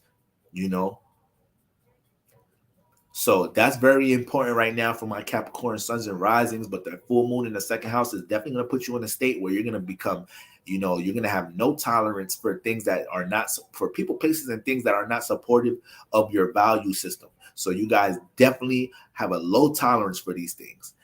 So right now, if you're valuing getting situated, grounded, stabilized in career, you can have a very low tolerance for dealing with people who don't share those type of values or don't bring that type of support into your life. And then, people might be hitting y'all phone right now. Y'all know y'all some unresponsive ass niggas. Y'all respond to text and everything late as shit and blame that shit at work. Like, bitch, I know you was off today. You ain't gonna get off with that work excuse. Why the fuck my shit was left on scene for 2 hours? But anyways, a lot of Capricorn sun risings, you may feel that vulnerability being pushed into having to connect emotions or not even so much connect emotions, but display them. Because you got the sun in the 8th house, which is bringing motherfucker almost knock the glasses off my shit. You got the sun in the 8th house, which is highlighting deep emotions. So you may express them by default. Then you got all these energies causing transformation and individuality in the 5th house. So Mars and Uranus in the 5th house, having to express your individuality some more, Capricorn sun risings, having to let your partner understand how to respect your individuality some more. You feel me? Having to let your partner or your loved ones or people in the workplace understand that you do this to have fun because that's what the fuck you do individually that makes you feel fulfilled. Like having to tell people shit like that, all right? And making sure we have that balance between career and connecting to the inner child. A lot of the times with them Capricorn sun rising placements, you can feel like everything's all good as long as you're taking care of priorities, responsibilities, and then you wake up at 65 talking about like, damn, I just worked my whole fucking life. A motherfucker didn't connect to the inner child. I ain't do none of this shit I like to do when I was younger in my 20s and my 30s. God damn. You feel me? This world is designed for us to work and die. All right. So if that's all your ass did in this experience, the Matrix got you this time. Oh, they got you this time. All the shit your spirit wanted to do was hype as shit to do. By the time your ass turned 30, it was like, ain't no hope for this motherfucker. Just another experience in working and dying, working and transitioning. Hopefully next lifetime this motherfucker gets it. Hopefully next lifetime. You feel me? So let's make sure we acknowledge if that's the case, Capricorn sun and risings. Okay. That sun in the 8th house don't play.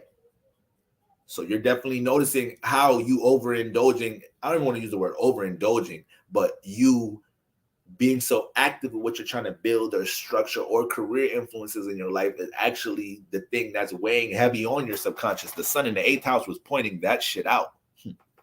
Nigga, you need a vacation. Nigga, you need a couple of days off.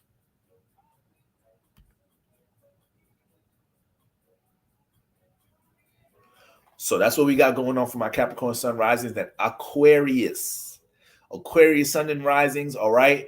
Obviously, this energy is hugely affecting you because the full moon is peaking in your sign if you're Aquarius sun or if you're Aquarius rising in the 1st house. So when it comes to all personal energies in your life,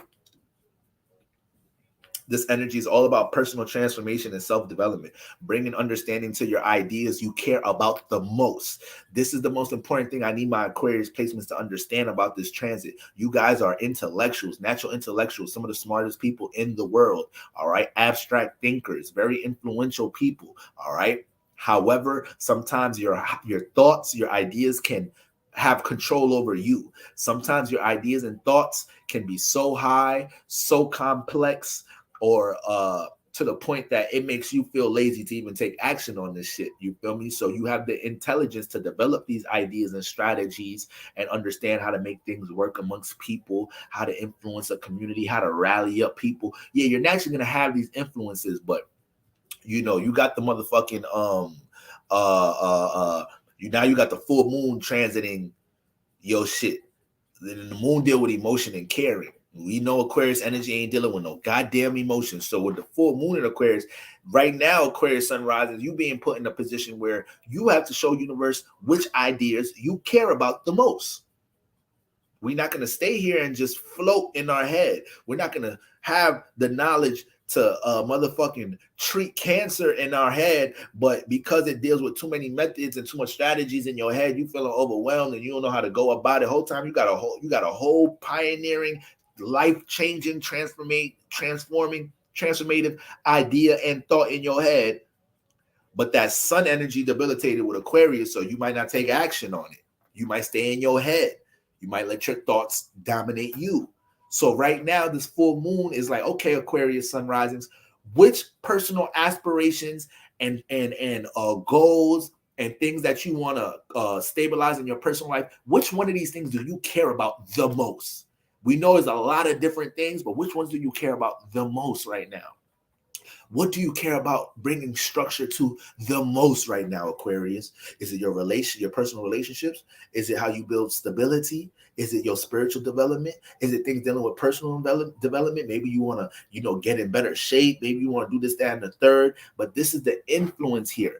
And you're being influenced, around this time with the full moon peaking in your sign. You're going to be very sensitive, Aquarius. Right now, you're feeling real sensitive because it's already... Starting this week, you were sensitive to the energies because the full moon knows where its peak is going. So these planets know where they're going. All right. The full moon doesn't just land in Aquarius at 19 degrees and says, oh shit, we peaking. They know that motherfucker know what they're preparing for, So Aquarius, you can be in your emotions right now. Be careful dealing with any frustrations, emotional frustrations with things that ain't manifest yet or things that happened in the past. It could be strong energy pulling on that right now, all right? If it happened already, it happened already. If you're finding yourself reminiscing on it, it's probably because your guides want you to extract the lesson from it. You ain't pulled the lesson from it. A lot of the times, we can have energies heavy on the subconscious because spiritually, we ain't learned our lesson from that experience. So we have to reflect on it. We have to reminisce on it. We have to dawn on it for a little bit. Once we get the lesson out of that experience, now you realize that you don't think about your fucking ex no more. You don't think about getting fired from that job no more. I learned my lesson. I know why I attracted that situation and what was to learn in that experience. I took what I needed to take from it. Now, if I reflect on it, it's because something reminded me about it, but I'm not just thinking and dawning on the situation. All right. So Aquarius, Sun, and Rising. This is all this, the access to bring transformation into your life right now. All that energy supporting you. Okay. We don't want to sink too deep into our emotions about things that haven't happened yet or happened in the past, but we want to make sure the moon is conjunct Saturn in your sign. You're already a Saturn-ruled sign, Aquarius, Sun, and Rising. So you already understand the significance of structure, order, time, patience. You understand these things by default. So when it comes into your personal life, it ain't going to be no mystery as to what person, place, or thing or habit to cut off in order to bring some personal development. You're going to know what it is. You're going to know who's getting in your way, what's getting in your way, or how you get in your own way around this time. You're going to know that around this time, Aquarius, Sun, Rising, you be having all the brilliant ideas in the world, to do this, that, and the third, but your intuition and your mental and your mind don't be on the same page, Or you need to learn to trust your intuition when it comes to the ideas you have instead of just staying in your head and playing all these different ideas or thoughts or different ways of building on things. If you're Aquarius, Sun, Rising, and you take action on a lot of your ideas, you understand the influence you have. You understand how much people look up to your guidance a lot of the time. You understand that people are appreciative of your ability to help manage things and bring some mental organization into things a lot of the times, And I know this for a fact with Aquarius energy. I attract, if not, that's the number one energy I attract in my life. When I meet somebody, I'm like, okay, are you Aquarius, Sun, and Moon, and Rising? I already know it's somewhere in there. It's somewhere in there. So I know how much Aquarius energy is dependent on. This is very underestimated. Everybody we make fun of Aquarius all day, every day. But there's an Aquarius in your life that you run to get some form of information, some advice on in some type of shape or form, because they're not judgmental. So that's one. People feel comfortable coming to the Aquarius because they're already weird, different, and unique. So they're not going to judge you for what the fuck you got going on in your life. So we're already open. We already feel that sense of a safe space connecting to them. And then on top of that, we know they're going to give some shit blunt, direct, but actually informative. Actually, we could get hands-on with it. It's Saturn. Saturn doesn't like to not have plans. Saturn wants some tangible, practical shit it could do to actually help something. So that's why a lot of people like connecting to Aquarius a lot of the time. This is why Aquarius energy naturally becomes a leader of a partnership, of a group environment a lot of the time, because the other parties trust them to be in that position. So see the love.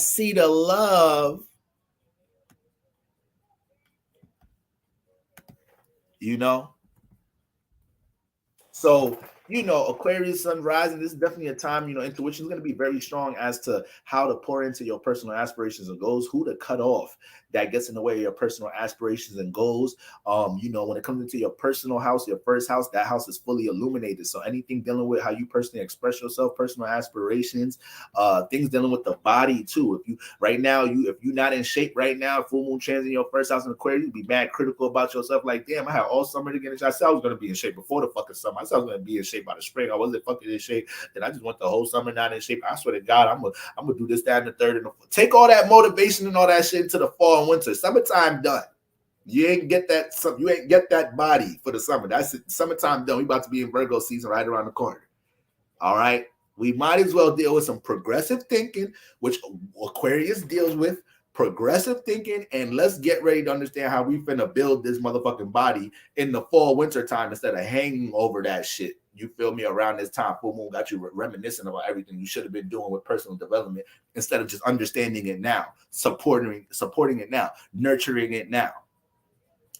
And then you got Saturn in the first house. You feel me? You got Saturn transit in your first house right now. So right now, you're not supposed to be rushing anything with your personal aspirations and goals. Aquarius rising, you ain't supposed to be rushing nothing right now with your personal aspirations and goals. You feel me? You're supposed to be taking your time dealing with personal development.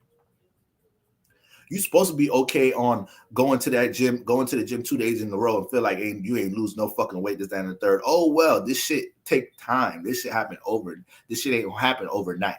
Any Aquarius risings out there trying to get shit to happen overnight, delete all of that shit right now. Your ruler is retrograde and Saturn rules your chart. So that's never how things manifest in the first house. The more you're able to embrace time, that's when the shit feels like it flows faster, you know? I remember I used to work at a delivery place, right? You feel me? I used to deliver car parts and shit. This is like when I first got out of college. I just wanted to come to work and make deliveries. But then I'm some fucking black, athletic, tall, head-ass niggas. You feel me? It was owned by Italians. So they were all old, you know. So they used to keep me in the store, let all the other drivers make deliveries. And I used to be in the store helping them with handyman shit, this, that, and the third. So I used to hate that shit because it made my job go by slower, instead of just me being on the road doing rides. So once I started realizing, like, yo, listen, man, just put an AirPod or something in my ear, something dealing with motherfucking spirituality or something, and just take care of all this shit. Don't even pay attention to how long you here. Time flies. When you're not paying attention to time, it flies. When you're just sitting idle and content, wondering what to do with your time, not being active with anything, oh yeah, it's gonna feel like a motherfucker. 24 hours could feel like 1,000 hours. You feel me? So right now, Aquarius rising, y'all not supposed to have no motherfucking time. You got Saturn transit in your first house. You got the full moon about to be in your first house. What y'all look like motherfucking putting some personal aspirations on a back burner right now? No, these are the things we need to be in full support of. And with all that being said, you guys have the sun in the 7th house. So this whole Leo season has been bringing awareness to your relationships, where your individuality is accepted at in your relationships. You're realizing new things about your partner. Your partner's probably being more expressive about things that they're individually into at this time. They may be more expressive about things going on with you that they're picking up about your individuality they didn't notice before. You know, the sun in Leo in the 7th house. All right, shit, this is my placement. You feel me? Because I got like my chart like an Aquarius ascendant. So when you got the sun in the 7th house, whether you single or in a relationship, your ass gonna be reminiscing on things from past relationships and seeing how they may be playing out in your current relationship, seeing how you either grew or learned from it in your current relationship. If there's a real negative energy, a negative habit that you have in relationships that fucked up relationships in the past, this is the time where your partner may express something. They may not be expressing it like, you know, you being stubborn is what fucked up your past relationships. But if you being stubborn is something that fucked up past relationships, this is the week your partner will say that shit. And that's the way of universe looking out. Like, look, your partner that you really care about, that cares about you, they're mentioning that stubborn shit. How many times you gonna let them mention that until this breaks up the relationship, until this fucks some shit up? So the sun is bringing awareness not just to your relationships and your partners, bringing awarenesses to how you conduct yourself in relationships. Aquarius rising, Aquarius sons. Hey, I know y'all some detached head ass motherfuckers. You feel me? If you and Aquarius in a circle, you like this with them. They don't really do like floaty friends. It's straight associates and family. That's it. That's it. If you accept me, if you close friends with me, then you family, because I'm weird as hell. So I know you really fuck with me for me. Okay? You know? But most people build them tight, loyal relationships with Aquarius is because they bring such a non-judgmental type of energy. Like, how the fuck Aquarius gonna judge somebody? Nigga, you an Aquarius. You an Aquarius, nigga. You the last sign that could judge anybody about anything. So they know they different. They know they think differently. They know they're unique. They know they go against the grain. They realize these things about themselves. So when it comes into other people, they actually laugh at other people that can't accept the things that's different about them at times. This is why when you come to an Aquarius and you tell them about a situation you've been going on in your life, you're like, yo, hold on, this is a little funny to explain, bro. Don't laugh at my shit. Like, this is a real situation. But like, yo, every time I just stand in the third, this happens. They be like, nigga, that's what you was saying, don't laugh at. Like, it's life, nigga. Like, I'm a human just like you. So this is where that humanitarianism that we speak about with Aquarius energy, this is where that comes from. Their understanding that everybody is different. Their understanding of that helps them to deal with so many different people, help them to run a business that deals with connecting to different people, dealing with different faces and places. Ain't no Aquarius gonna put you down for nothing. They supporting your individuality, you know. So yeah, Aquarius rising, you got that sun in the 7th house, so you definitely been, once again, you know, relationship life has been stimulated here. You may have been feeling like you need to take more action within your relationships, be more expressive in your relationships, or manifesting very expressive energies from your partners. All these energies are painting pictures for you to understand the state of your relationship. Anything that you've been pushed to express or have received, you know, within your relationships, these are things that have pushed you to understand the state of your relationship. So now with the full moon transit in the 1st house, it helps you to see the balance between your personal life, your individuality, and your relationships, how all of those things fall into place. Okay. And then Taurus is in the 4th house. So Taurus is in the 4th house. All right. So it's going to be a lot of transformations, intense situations in the home family environment, probably some clashes with individuality, dealing with your parents. Yeah, this may have been something you've been experiencing in the past 2 weeks. This may have been something you've been experiencing since the full moon in Capricorn, since a month ago. For the past month, there's a strong sense of individuality clashes with your parents, with your loved ones. There's a low tolerance for compromising how you deal with your emotions or how you deal with your private space for somebody else. Is like, if you're coming in my home, you're not going to tell me how to deal with my emotions or the home. All right. This is my comfort zone. So if you don't feel comfortable in it, then fuck it. I don't know what to do, but I'm not going to change my comfort space to suit your needs. So you guys have been way less tolerant dealing with these things. When it comes into, you know, what you value with Taurus in the 4th house, things that are close to home, you may have found yourself fighting for these things. You know, it is actually defending a family member, defending something you care about, a person you care about, a family tradition that you care about, something somebody gave to you that has some memory to it. Like, all of these things, we're real sensitive to these things as an Aquarius rising, Aquarius sun. Things in the home environment, there's a lot of intense situations brewing around that area, especially your impulsiveness, dealing with your emotions, invasion of your comfort zone, no respect of your boundaries. These are all areas that not only are you being called to be more intentional about how you develop a comfort zone and develop more of a sense of stability and security in your home environment, whether it's through resolving issues with people you had, with loved ones that you live with, your partners, your husband or wife, your children, but also, being intentional about how you value the 4th house for the most part, you know. But it just comes with a lot of, you got Uranus here with Mars in here and whatnot. So it may have definitely been, I ain't gonna say it hasn't been some extreme transformations here though. If you're Aquarius sun, Aquarius rising, or if you simply have Taurus in the 4th house, I know 9 out of 10 times since that full moon in Capricorn that was hitting this house, there may have been possibly some drastic extreme transformations within the home environment, whether you moved, whether there's the communication between you and a loved one, you and your parents, something. All right. So this is what you need to keep in mind around this time. Aquarius, sun's rising. This is what you're going to feel the need to react and respond to around this time. You know, defending the value system or building your value system within the home environment, and finding the balance between your personal aspirations and goals, and understanding how your relationships are either supportive of that or not. And also making sure you understand which one of your creative ideas or which one of your ideas and pursuits or aspirations that you have on a personal level that you care about the most.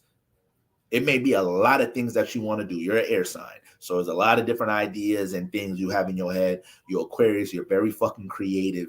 All right. But it's hard to get shit done when you can't concentrate on anything. You're fixed air. So that is your gift. Being able to concentrate on one concept, on one idea. Being able to be fixed on your ways of thinking. Now, it plays out as you being stubborn a lot of the times. It plays out as you having a real individual, free thinking mind, but using that gift, understanding how to channel that gift to actual personal endeavors, creative endeavors, personal aspirations, channeling your focus and intention on what you're trying to create or manifest. That's a gift that you have, Aquarius Sun and Risings, by default.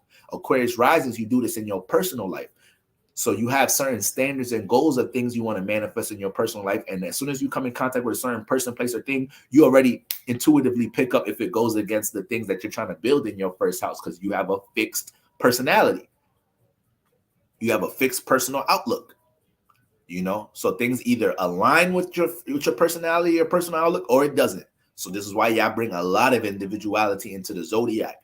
So this full moon is just going to be a period to, confirm, reaffirm, this sense of individuality in your personal life, and making sure these things are not being neglected, especially not in the name of your relationships, and also finding ways to connect your individuality into your relationships or into the external realm, especially if it's through a creative way. Leo in the 7th house. All right. And last but not least, I ain't doing these timestamps until tomorrow. I'm tapped out for the night.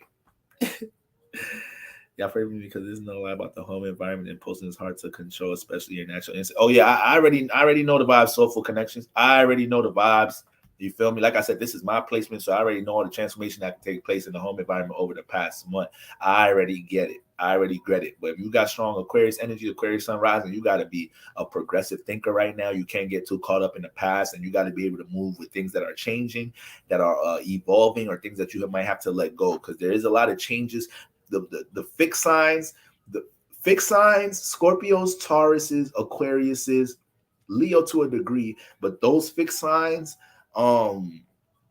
and strong Capricorn, Taurus placements, Aquarius placements. I said that. These people are going through the most transformations right now. So I'll say that again. The fixed signs, preferably all of them except Leo, because Leo got the sun energy, so it got like its power right now, and it's not I'm bugging the fuck out. Taurus energy squaring Leo, Aquarius energy opposite Leo. I'm bugging. All fixed signs: Leo, Aquarius, Taurus, Scorpio, Capricorn, because we had them influences with Pluto and Capricorn, full moon in Capricorn, and strong Taurus placement, sun, moon, rising in Taurus. These people are experiencing the most transformation right now around this time. These people are the ones that have the most potential for people trying to take advantage of their time or your energy, or be possessive or power and controlling over you. Okay. Regardless, we're all experiencing that in some type of shape or form in our Taurus house, But that's just a pointer out for those guys. All right. Now, lastly, shout out to all my Pisces suns, Pisces risings. We got the full moon in the 12th house. All right. We got the full moon in the 12th house for all my Pisces suns, Pisces risings. So when we're looking at the influences for, my beloved Pisces out there, we got the full moon transit in the 12th house. So, who can you share or associate your dreams with? This is the theme for y'all during this full moon, Pisces sun rises. Who can you share, connect, relate, or associate your dreams with, your aspirations with?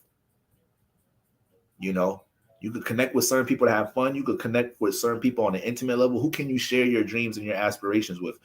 Is there anybody in your life that's resourceful you could connect to in order to help build or stabilize your dreams and your imagination? Because the 12th house is dealing with your dreams. It's dealing with your creative attributes, your creative awareness, your spiritual awareness, your belief systems. So when you got the full moon transiting here, these are all the things that are fully illuminated. Things dealing with what you want to aspire to do in your life. Things dealing with your belief systems. Things dealing with life after death. Things dealing with the subconscious. Things dealing with your insecurities. Things dealing with sacrifices. Things dealing with loss.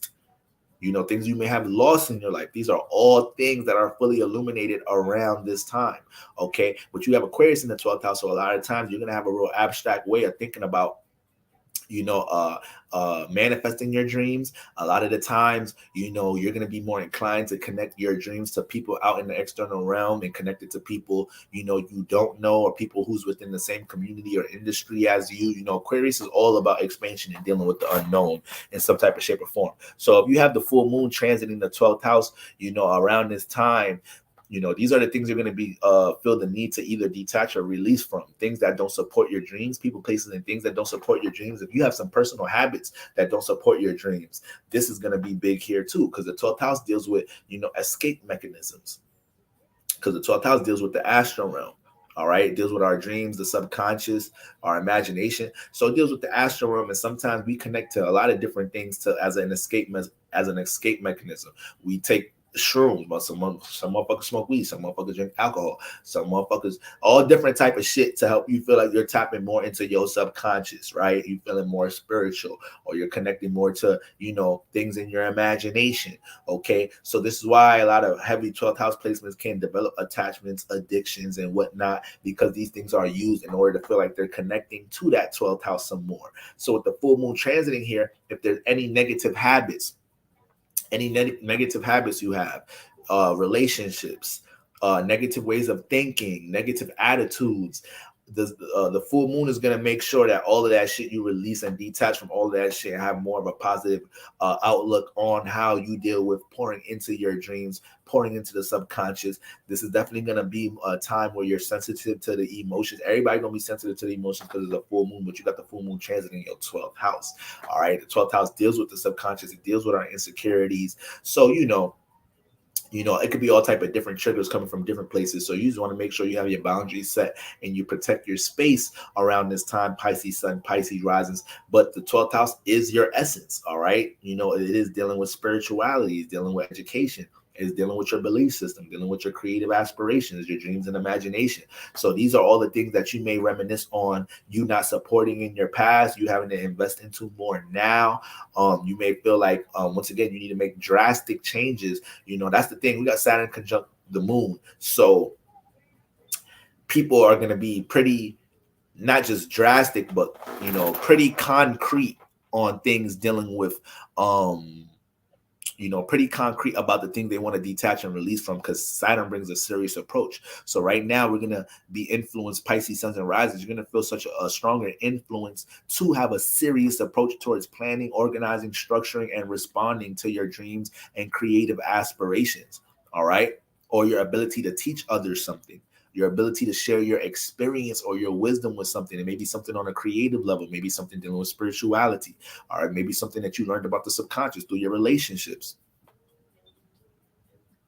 The full moon wants you to soak up, wisdom from these past relationships to help you personally, spiritually develop, on top of you, probably resonating with ideas of being able to connect that to others. All right. Then we have the sun in the 6th house. So right now the sun is highlighting, how you deal with your day-to-day routine, schedule, organized. And you may felt like this Leo season has been just a whole bunch of priorities, responsibilities, you putting things in order, you having to structure things, you having to see the detail to how you structure things, you seeing the details to things about your regiment, your lifestyle. So the sun in Leo in the 6th house is pointing all those things out and also influencing you to work on your, not only to work on your creativity. Leo in the 6th house is always influencing you to work on your creativity, to put creativity into your schedule, to make sure you're crafting things with your creativity. People with Leo in the 6th house, especially if they have planets in Leo, they're going to be very prideful when it comes to actually crafting something that they're good at. So it's one thing if they're a talented singer, but with Leo in the 6th house, the 6th house deals with repetition, pattern, routine. So this person, they gonna be up in them singing classes. They gonna be getting their vocal lessons, even if they're already a talented singer. They're gonna be working on these things. If they gotta be more, if they feel like they gotta be in better shape to sing better, that's gonna be in the fucking routine. So creative energies hitting the 6th house, it helps to craft that creativity. Okay, so this is the influence though, Pisces. Regardless of how good you feel like you're with something, how creative you are with something, how talented you are with something, you had a sun in the 6th house. You've been seeing room for improvement. You've been seeing how to work on something, how to stabilize something, how to work on your creativity in a more efficient way, how to actually fit a creative endeavor or something, a creative aspiration, a creative project into your schedule and routine, how to work on it more efficiently. you know, and also bringing a bunch of awareness, a bunch of light as into things dealing with your regiment, your lifestyle, how you deal with your health and your mental health. All right, that's big there. And you know, with the sun in the 6th house and the moon in the 12th house, the awareness and things that you're learning as to how to refine your routine and your schedule, these things are supporting what the full moon is going to be picking up in your 12th house, aka your creative awareness, your dreams, your imagination, how you may have neglected these things, or how you could pour into your creative aspirations some more. These things are going to be supported by what your sun is gaining awareness of in the 6th house. So you may start to realize, like, hey, if I tweak my routine and schedule this way, I'll be able to actually efficiently work on this creative aspiration, or work on this thing that brings me personal or spiritual development in some type of shape or form. So you're also dealing with a lot of self-healing energies around this time, learning how to heal your goddamn self. All right. So that's what we got going on with my Pisces sun rising. Also, you know, influencing how to be more practical about how you work on your creativity. Is one thing to be, you know, creative Pisces. A lot of y'all Pisces sun, Pisces rising, one of the most creative signs in the zodiac. A lot of y'all are naturally creative. A lot of y'all, you know, like to deal with your art in different ways, natural artists, natural creatives. But this time is helping you to be a bit more structured with how you deal with your creativity, especially with Saturn transiting in your motherfucking 12th house, and the moon going to be conjunct Saturn in your 12th house. So once again, having more of a serious approach towards how you ground or organize your dreams, Pisces, how you actually practically work on them. All right. And not and make sure with the full moon in the 12th house, Pisces sunrise, that y'all are not clinging on to past situations so much. Once again, full moon can do a lot of reminiscing. The 12th house deals with the past. We're learning right now how to utilize your 6th house to help your current dreams and aspirations, not to sink onto the ways that they didn't work out in the past. That's it. You experienced that already. Be careful of that. All right. And then Taurus is in the 3rd house, Pisces sun rising. So there's a lot of transformation taking place with close friendships and your surroundings. You may realize the environment you're in is not supportive of your individuality or your creative aspirations. You may realize that you're dealing with certain heavy energies in your 3rd house, or, you know, a strong clash of individuality in your 3rd house. Wouldn't be surprised if a lot of you guys are moving around this time, you know, with Mars and everything, or setting a new intention to move, because you got Taurus in the 3rd house. So you're going to value your surroundings. You're going to value what neighborhood you live in. You're going to kind of want to know your neighbors with Taurus. Who we talking about? Pisces? Yeah. Pisces going to want to know. Pisces rising going to want to know their neighbors. You got Taurus in the 3rd house. So you value who's around you. You value the neighborhood that you move into. You feel me? So, you know, with all these intense ass energies in the 3rd house, it may be some individuality clashes with siblings, close friends, relatives. You may feel like you need to be a bit more detached from your friends, relatives, siblings, because they into what they into at the time, and you're into cultivating your individuality. You may feel the need to communicate yourself in more of a non-apologetic way around this time as well too. So Mars in the 3rd house, I wouldn't be surprised if a lot of my Pisces out there, you know, Pisces be mad understanding this shit, but motherfuckers be, you Pisces be giving people an inch, and then motherfuckers be taking 50 miles from Pisces. I'm just laughing because Pisces, because I'm laughing because it's like, you know, people will take Pisces kindness, you know, for a joke, and manifest hell after that. You play with that Pisces if you want. You play with that Pisces if you want. They will make your life a living hell when you do them dirty. You feel me? If they really one of them Pisces, especially if they one of them like especially if they're like, let me see, if they're like a middle deacon Pisces, like their sun falls in anywhere between 10 and 19 degrees, and they're like that Scorpio ruled Pisces, that Mars Pluto Pisces. Oh yeah, that grudge is deep. That grudge is deep. Sun moon Pisces between 10 and 19 degrees, they'll stay motivated about an illusion or perception or something for a while, for a long time. And they could hold a grudge for a long time. You know, but Pisces, we don't want to be holding all them heavy energies and none of that right now. We're in a state of releasing. Okay, so all them energies in your 3rd house, you know, you need to make sure that there's some boundaries being set with some close relationships, some close friendships with your siblings. Right now is maybe a time you got to tell your close friend, like, I ain't about to be on the phone with you all night with you crying about your partner. I got work in the morning and not feel like you stepping on their toes, telling them that, making sure your close friends, because a lot of times, Pisces rising, motherfucking Taurus in the third house. Oh boy, y'all need some boundaries. Y'all need some boundaries within y'all goddamn relationships. Because everybody think you their counselor. Everybody think you their therapist. Don't be sending no cash apps. Don't be showing their appreciation. Just be having your great listening skilled ass on the phone, motherfucker half sleep and shit. I know I'm here. I heard you. So yeah. You caught the Texas. You saw his Texas. Okay, what's her name? Hey, Pisces, take your ass to sleep. Don't take your ass to sleep being hella sacrificial for your friends and shit. All right. So yeah, relationships and your surroundings are undergoing a lot of change, and a lot of that is due to individuality clashes and unpredictable shit. Once again, y'all, whatever house we have Taurus in, expect the unexpected. Expect the unexpected with the moon hitting Uranus and all that extra shit. All right, y'all. It's just sometimes some things we can't see when we're dealing with that Uranus energy. We just got to know that as a potential for change or unpredictability. All right. So Taurus, this you guys may have to once again, put some boundaries up in that third house, and this is a time for you to get, especially moving into Virgo season, which is your opposite season. So a lot of growth can come through Virgo season, helping to get yourself situated and stabilized, getting finances more organized. So this transit actually prepares you to be more practical about taking your sixth house awareness right now, understanding what's a more of an efficient routine, effective schedule for you, so you could throw your creativity in there, so you could throw the things dealing with personal spiritual development in there. All right. And you don't feel too scattered amongst your thoughts and your emotions, because you're immutable water. So sometimes you could feel like your emotions are all over the place. Not to say that you're emotionally unstable, but you could be caring about things in your life, caring about your parents' issues, caring about your friends' issues, your children issues in your environment. Pisces, you deal with the collective. So you pick up energies on motherfucking everything in your environment. All right. So it's important to make sure we have these boundaries set so you can be pinpointed as to how to bring the development into your life. All right.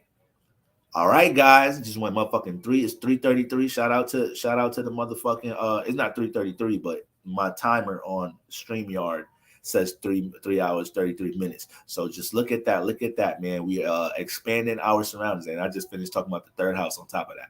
All right. So I hope everybody continues to dive into some cool, calm, collective energies as we move into this full moon peak. Once again, I hope everybody is having a great start to the week. I appreciate y'all building with the kid. I missed y'all and whatnot. When I get on these live streams, I get a little carried away because, I be feeling like I don't get to get these in as consistently as I want to recently. But with all that being said, I hope this reading resonated with all you guys. Once again, collective meditation space taking place on my Patreon on Thursday. If you're not a part of my Patreon, you could visit my website and get your seat right now. It will be led by my sister Ruth from Hollands and Spices. So we're going to go through a current energy breakdown. We're going to have an intuitive reading and a guided meditation.